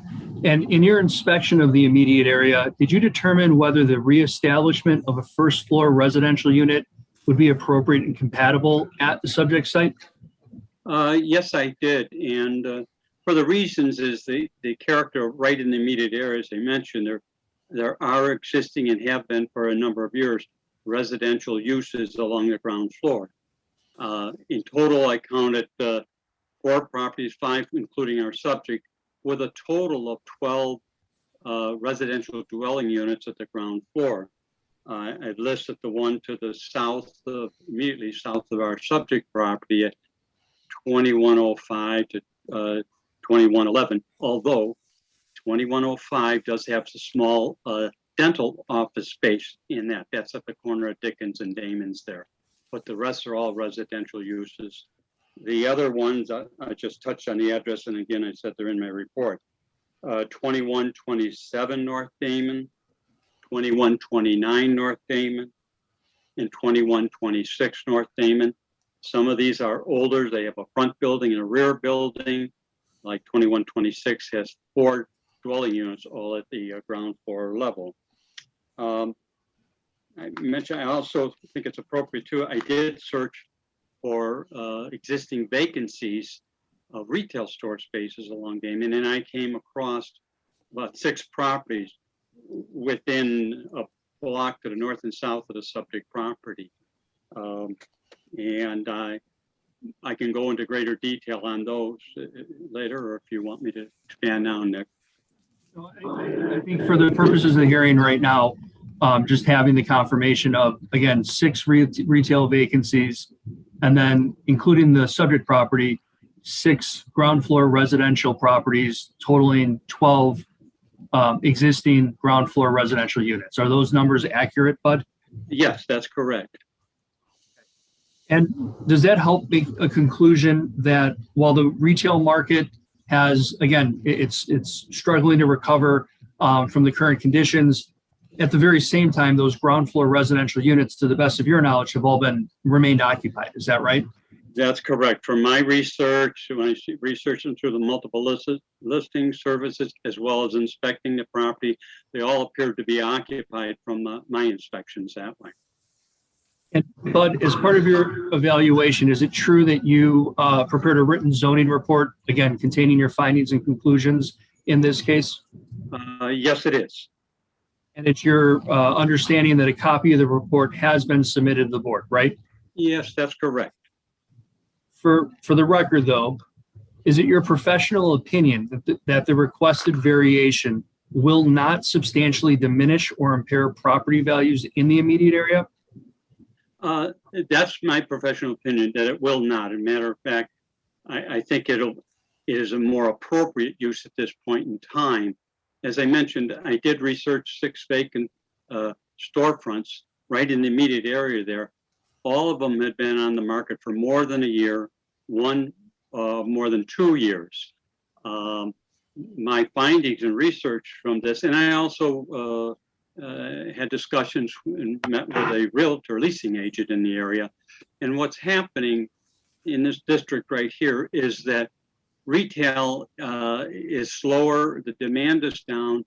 Main reasons that they're explaining to me, and I found from checking them too, is the increasing real estate property taxes that generally range from $7 to $14 a square foot. And that would be on top of a base rent of somewhere between $25 to $30 a square foot. I also noted in all of my, those 6 stores there that are available, that they recently got reassessments and they range from 30 to over 150% on the assessment. Now that doesn't translate into dollar for dollar taxes. It's dependent upon future tax rates, etc. But it is an increase. The other thing that was pointed out is that unfortunately, because of the COVID-19, the pandemic, retail sales, shopping patterns have changed. There's less in-person shopping visits. More is done online, and we're going back to masks, and that's not a helpful item there. So in my sales, and they're included in the report too, especially the building to the south as well of all those comps, I've researched and found that the residential prices have generally appreciated over the last few years. There appears to be a stronger market demand for that type of use of the property.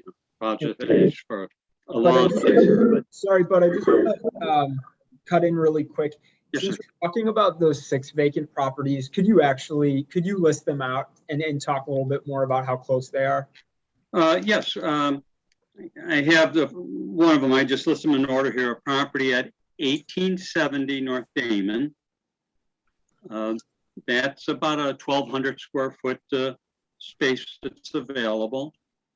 That's been on 2 years on the market. The asking rent is $31 per square foot. And this is as of August 1st, the most recent there. Now I noted there, it's a ground floor in a 3-story building. There's 3 condo units above it.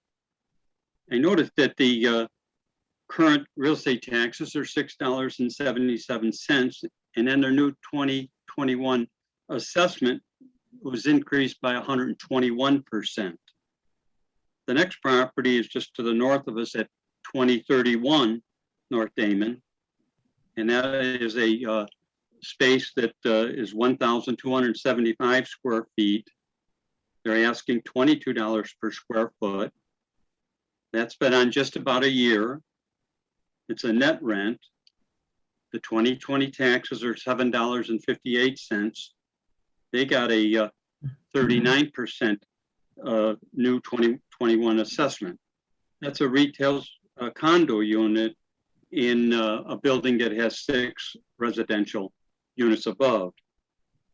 The next one is 1914 North Damon with 1,240 square feet. They're asking $26 per square foot, again, as of August 6, 2021. That's been on 2.5 years. I believe I got that right. A modified gross in the expense category, the 2020 real estate taxes are $12.90. In that particular one, I noted that they got a 157% increase in the new 2021 assessment amount. That's a retail unit with 3 residential apartments above, a newer building. The next one is 1937 North Damon. That is a condo unit located in the building. That contains 1,483 square feet. The asking rent was $25 per square foot. That's been on a year. The real estate taxes are $14.05 per square foot. As I said, it's a retail condo in the building. Now in this one here, it's interesting that this property just sold in June of 2021 for $356,500. It sold 15% less than the prior sale in 2018, which was $419,500. The next one was 1917 North Damon. That's a listed condo, larger one at 3,160 square feet. Asking rent is $26 per square foot. Net rent and the taxes 2020 are $8.75 per square foot. I know that has a 2021 assessment increase of 49%. It's a retail condo in a 6-unit residential condo building. That was originally listed at $1,224,900, and it was reduced 18%. And then lastly, I found one here at 2062 North Damon. It's a 1,460 square foot vacant space, and it was occupied. It's closed now. The old Cha Thai restaurant as of August 13th, and the taxes were $9.30 per square foot. I noted when I inspected that property outside, they had a post-it note from the gas company that the gas had been turned off as of July of 2021. I know that's a lot of stuff here, and I can provide a spreadsheet on that, but that's the gist of what I found the trend for those in our immediate area. And as I said, now there's a lot of stores and shops, some are higher end than others, but it's become more difficult for the retail space operators because of the occupational costs in comparison to the market demand for the residential units. And again, I also noted that our subject property was granted a residential use back in 1975, I found from the research of the public records. Does that help you, Mr. Chairman? That's helpful. Yep, thank you. Yes, certainly. But with respect to the special use standards, I want to make sure they're in the record. Is it your professional opinion that the requested special use would comply with the general, with all applicable standards of the ordinance? Yes, it is. I believe that it serves the needs and demands for the residential housing, will not have a significant adverse impact on the welfare of the neighborhood. As I mentioned, remember the subject property previously has contained residential units at the ground floor, and the area is developed around it, and that this, in my judgment, will a fully occupied building there will be a better prospect or advantage to the community area, and more economically contributing in the form of tax revenues to the city. But with respect to the other standards in the ordinance, this is not a designated pedestrian or retail pedestrian street, right? The segment of 2100 North Damon, that's not in consideration today. Is that right? That is correct. I checked the zoning records, and it is not considered as a pedestrian street and does not need to meet additional requirements. Thank you. But do you believe the special use is in the interest of public convenience and that it will not have a significant adverse impact on the general welfare of the neighborhood? Yes, I think it is in the interest, and it'll help contribute to the mixed-use neighborhood right here. It's a much greater improvement than what has been existing on the property for many years. And is the special use compatible with the character of the surrounding area in terms of building scale, site planning, and project design?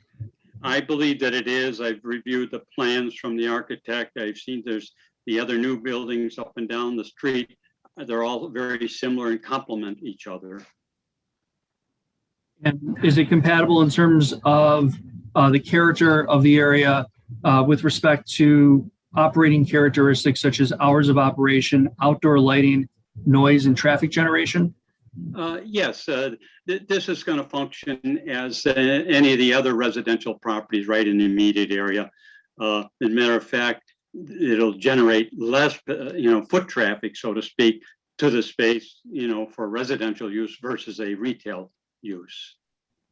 And on that point of foot traffic, do you believe the proposed special use is designed to promote pedestrian safety and comfort? Yes, it is. But I believe those are all the questions I have for you at this point.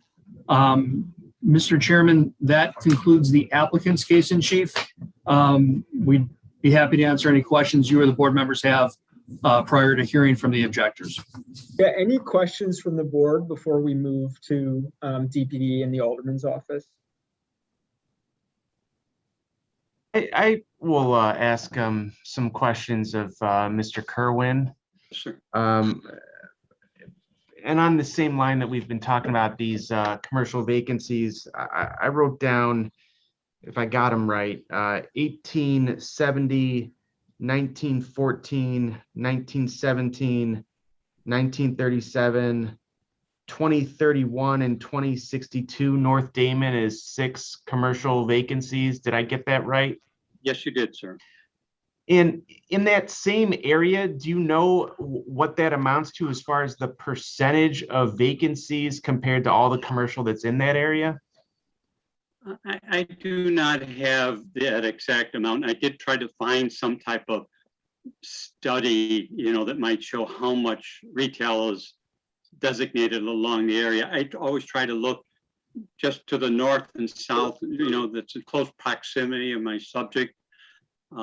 As I mentioned, I stopped at a realtor's office and talked to them, leasing agents, that's the most important, and asked what they're experiencing from the marketplace.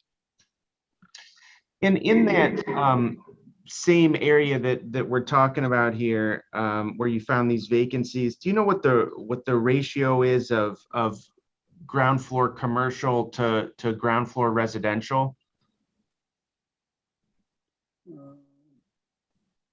I don't believe, I did not, run an analysis on that, but typically they're all within that same size, running from 1,000 to 2,000 square feet, maybe 1,500 square feet.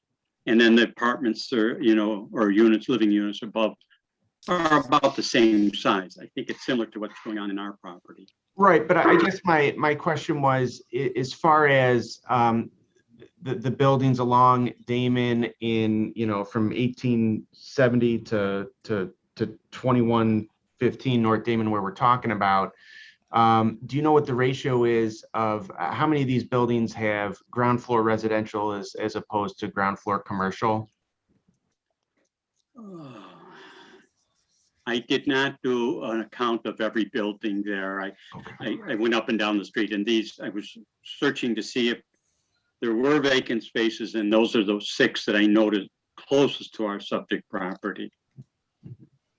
And just as a general proposition, if would you agree that that area that we're talking about has predominantly commercial ground floor as opposed to residential, or would you disagree with that?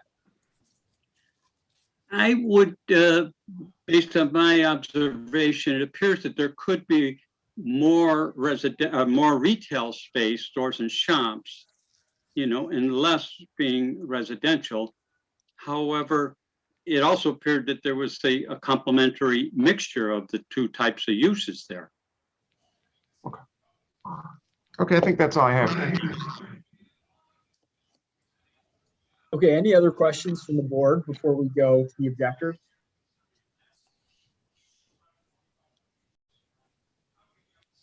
Okay, let's go over to the objectors. I think I'm going to ask that the Department of Planning and Development starts, so that then we can get the Alderman's office objection last. So with that, I believe it's going to be Nancy. Let me know if you're on. I am on. Thank you. Great. Okay, go right ahead. You know the drill, but you can state any reasons for the objection. You can also, even in your seat, ask questions of the applicant. Thank you, Mr. Chair. What I wanted to kind of do is give a little bit more of the background as to what DPD was looking at when they made this recommendation to oppose this special use application. What we focused on was actually more the immediate block. We didn't go all the way down south to the 1900 block of Damon. We were really looking at, this block and the blocks within this immediate area, because what we really wanted to focus on is what's happening in this immediate area. What we found.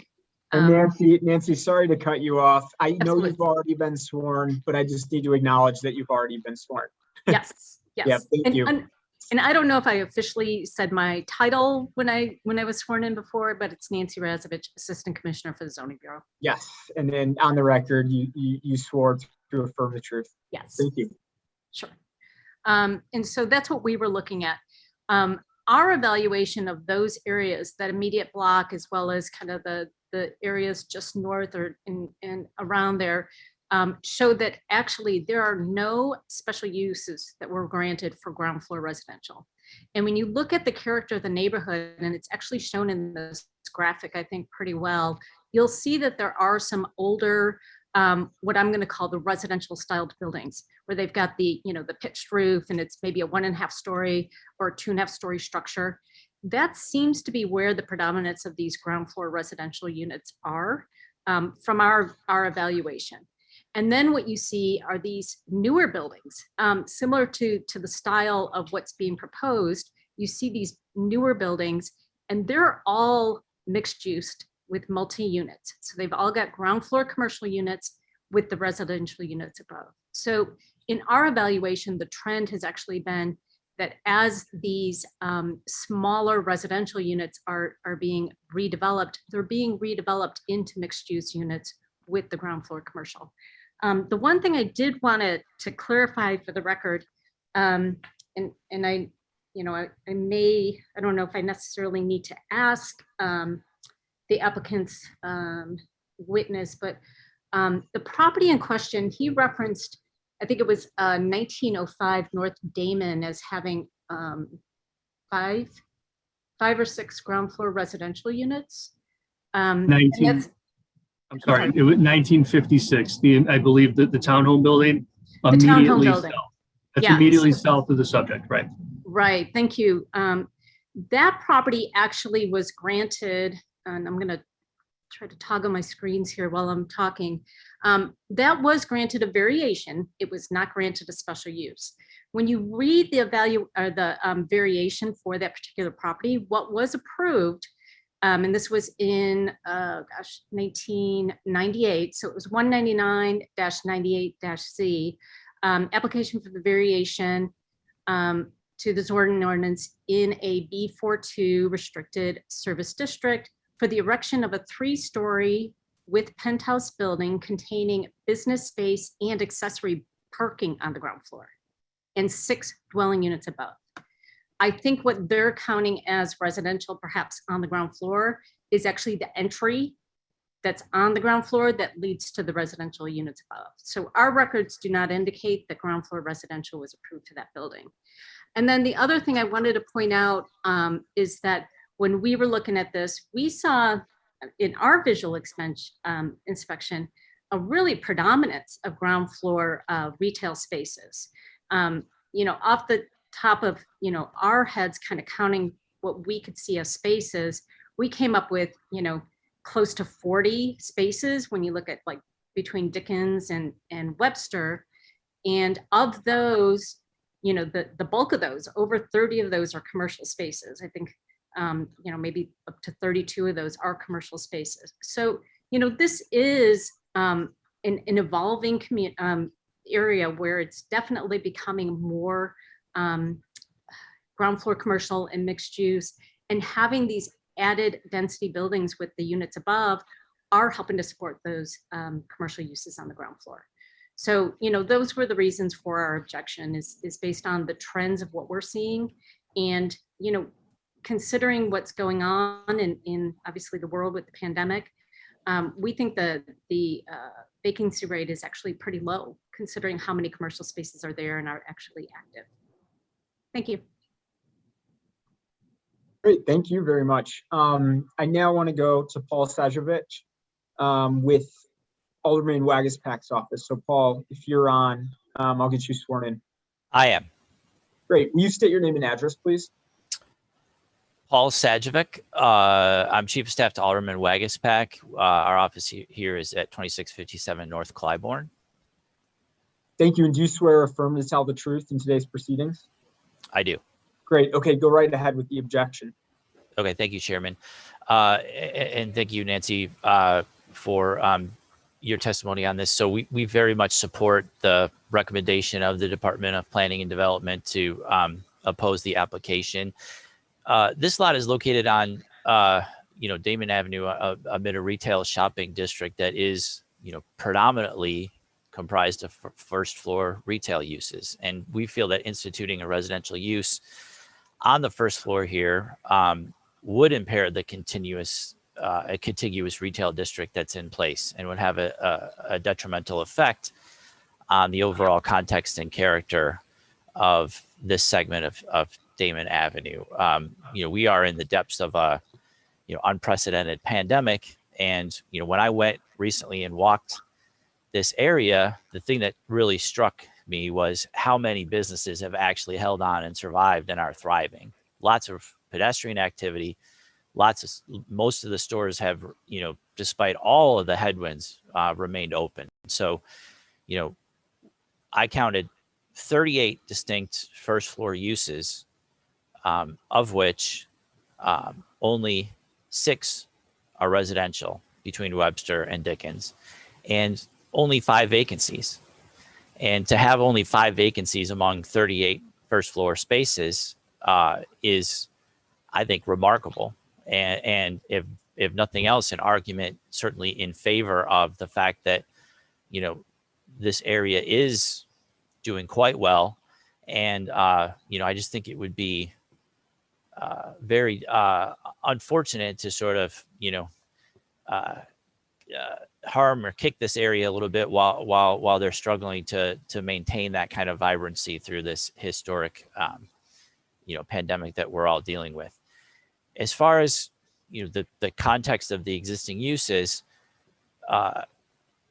all the new development, recent development in that segment is first floor retail with residential above. So the following addresses are all examples of that dynamic: 2138, 2148, 2156, 2158, 2200, 2157, 2143, 2139, 2131, 2125, 2123, 2117, 2110, and 2101. So in other words, all of those are buildings that, were of relatively recent construction, all have first floor retail uses with residential above.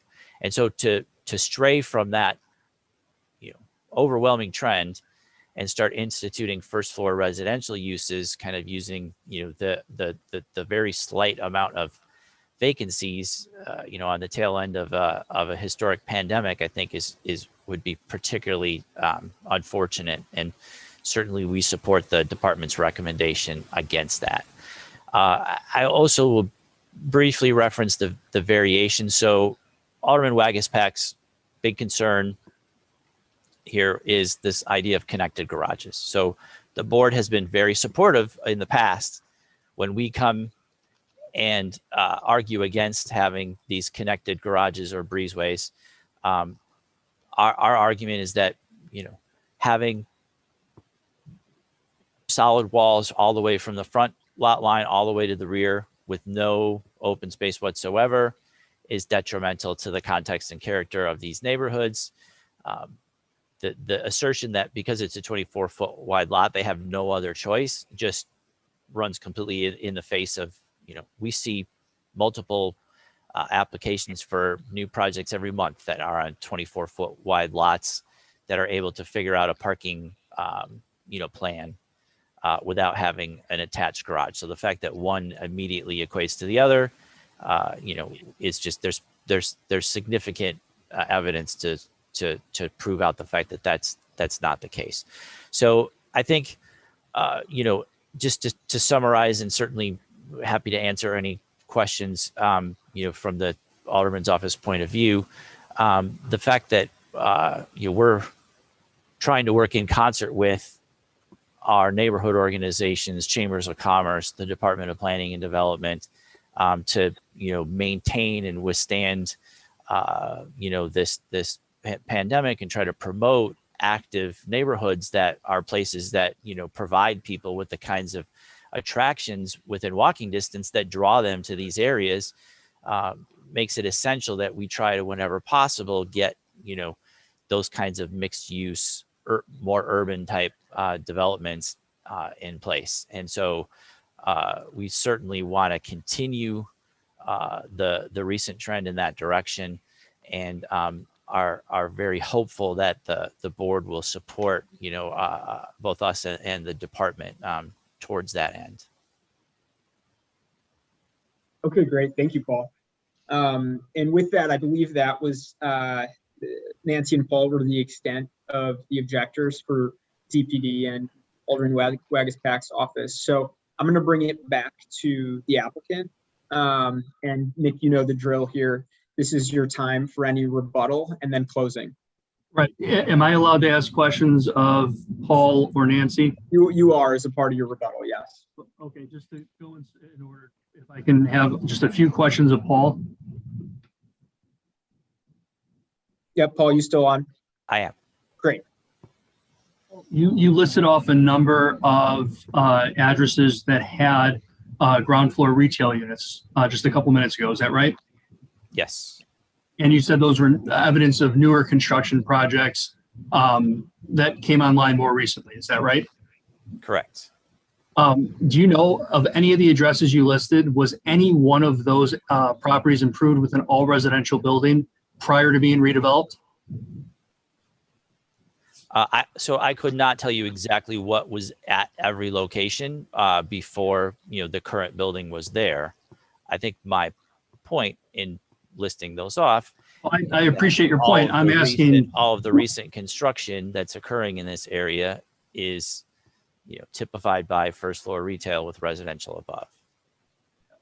I perfectly understand that point. My point is we're not providing any evidence on the objector side that the properties that are being redeveloped were once all residential. That's my point. And I can go next to Nancy, please.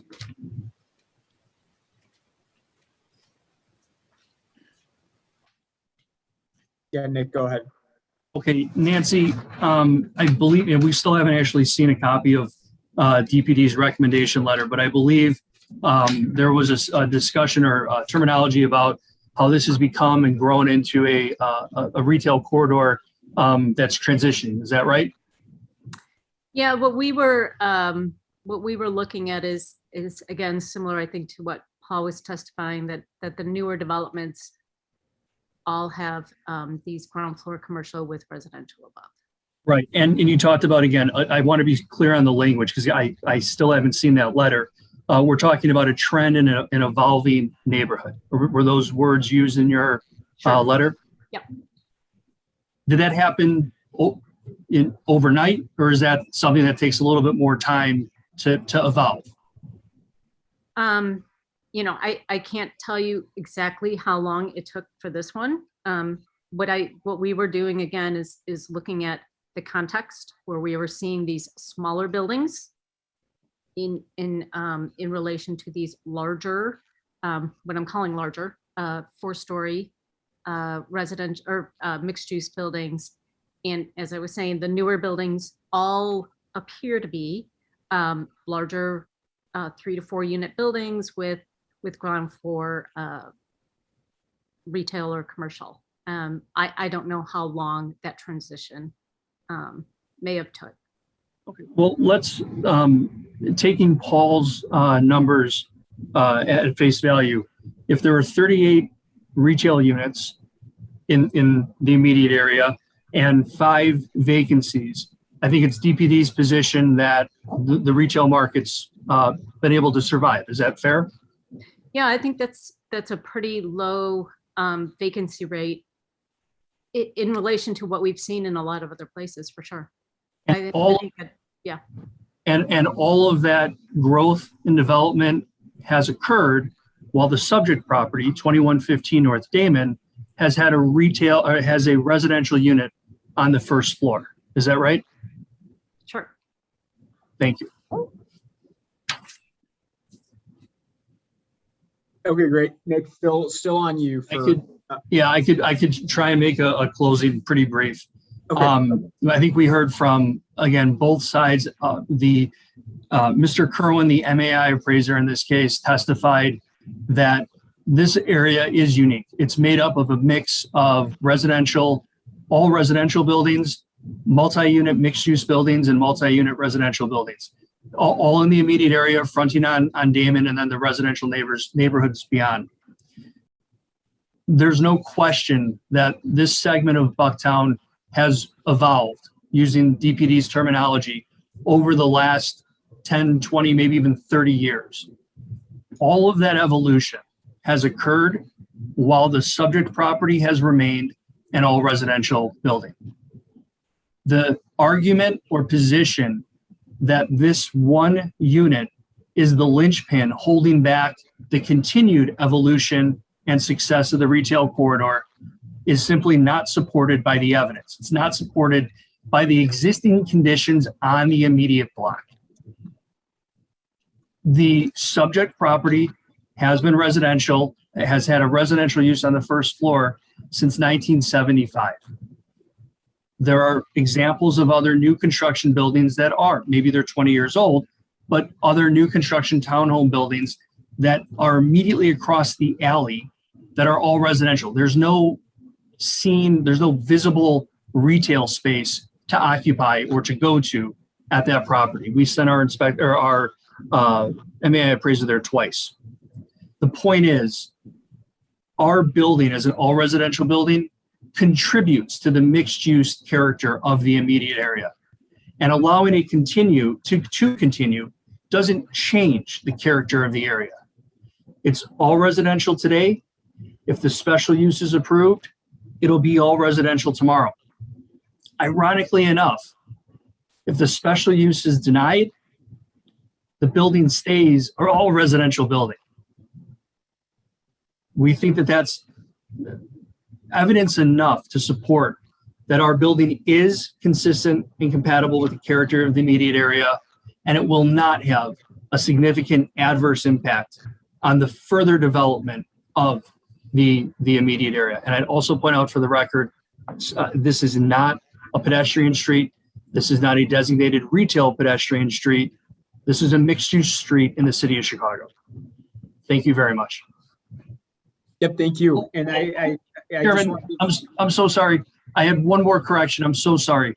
During Mr. Sajovic's testimony, he indicated that it's doesn't seem, let me just paraphrase, that he questioned the inability to provide parking on a 24-foot wide lot. That's not my statement. My statement is, in order for us to provide 3 legal garage parking spaces, the variations required. The 24-foot lot dimension doesn't allow the width of the building walls. They then encroach onto the parking spaces. Had we, and Mr. Hanna testified to this, had we dealt with a 25-foot wide lot, no question about it, we could have permitted a 3-car garage at the rear of the property. No question. So with that, I will conclude. Thank you. Yep, thank you. And I just want to give the board one more opportunity to ask any questions. Okay, we'll take this under consideration, and thank you very much, everyone, for your time here. Thank you very much. Yep, we're Thank gonna you, sir. do one more before breaking for lunch, and that is with Council Fatikas again, and calendar number 337-21-S. And as everyone gets settled, I'll go ahead and read the department's recommendation. The Department of Planning and Development recommends approval of the proposed hair and nail salon.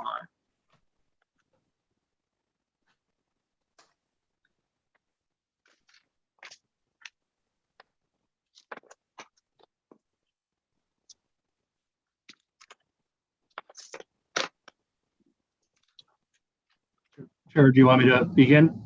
Yep, Counselor, whenever you're ready. Okay, thank you again. For the record, Nick Fatikas from the law offices of Sam Banks. I'm here today on behalf of the applicant, Natural Roots Kids Hair LLC. The applicant has a lease for the grade level retail unit at the subject property located at 1851 through 55 East 87th Street. The applicant is proposing to establish a kids hair and nail salon within that space.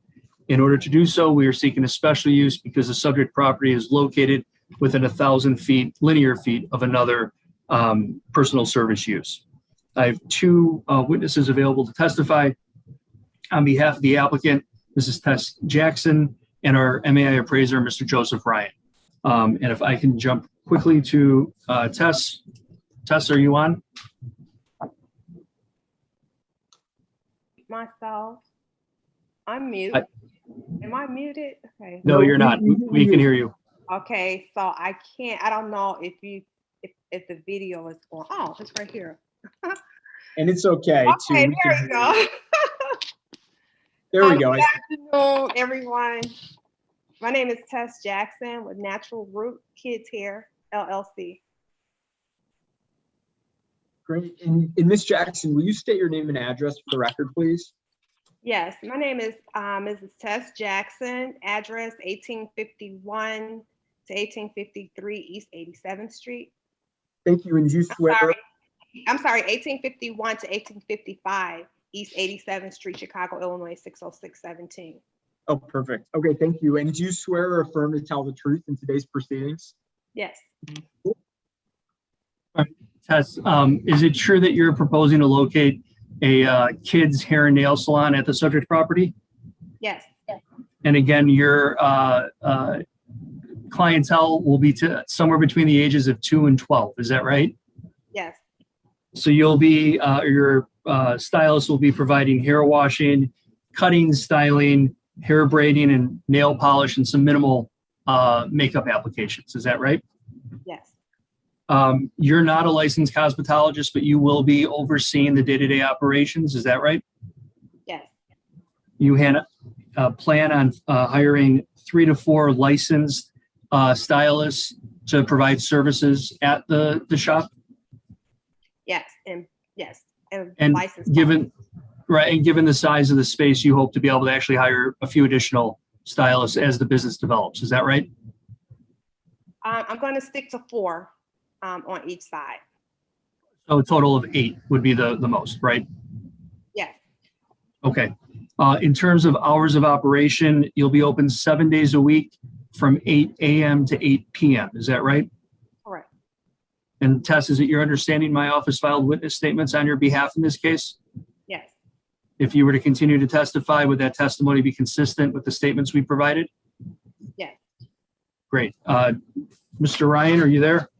I am. Joe, can you please state your name and address for the record? Joseph M. Ryan, MAI, President, LaSalle Appraisal Group, with offices at 9455 South Horn Avenue, Chicago, Illinois. And Joe has been sworn and acknowledged for his expertise. Thank you, Thank Chairman. you. Joe, you're familiar with the subject property? I am. You were assigned in this case to evaluate whether the requested special use would meet the general criteria for special uses as set forth in the code. Is that right? That's correct, yes. You inspected the subject property Yes, and you prepared a written zoning report summarizing your findings and conclusions in this case. Is that right?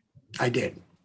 And Joe, it's your understanding the report has been submitted to the board as part of our findings of fact? Correct. And if you were to continue to testify today, would your testimony be consistent with the findings and conclusions contained in the report? It would be, yes. Mr. Chairman, that concludes the applicant's case in chief. We'd be happy to answer any questions you or the board members might have. Great. Okay. Any questions from the board?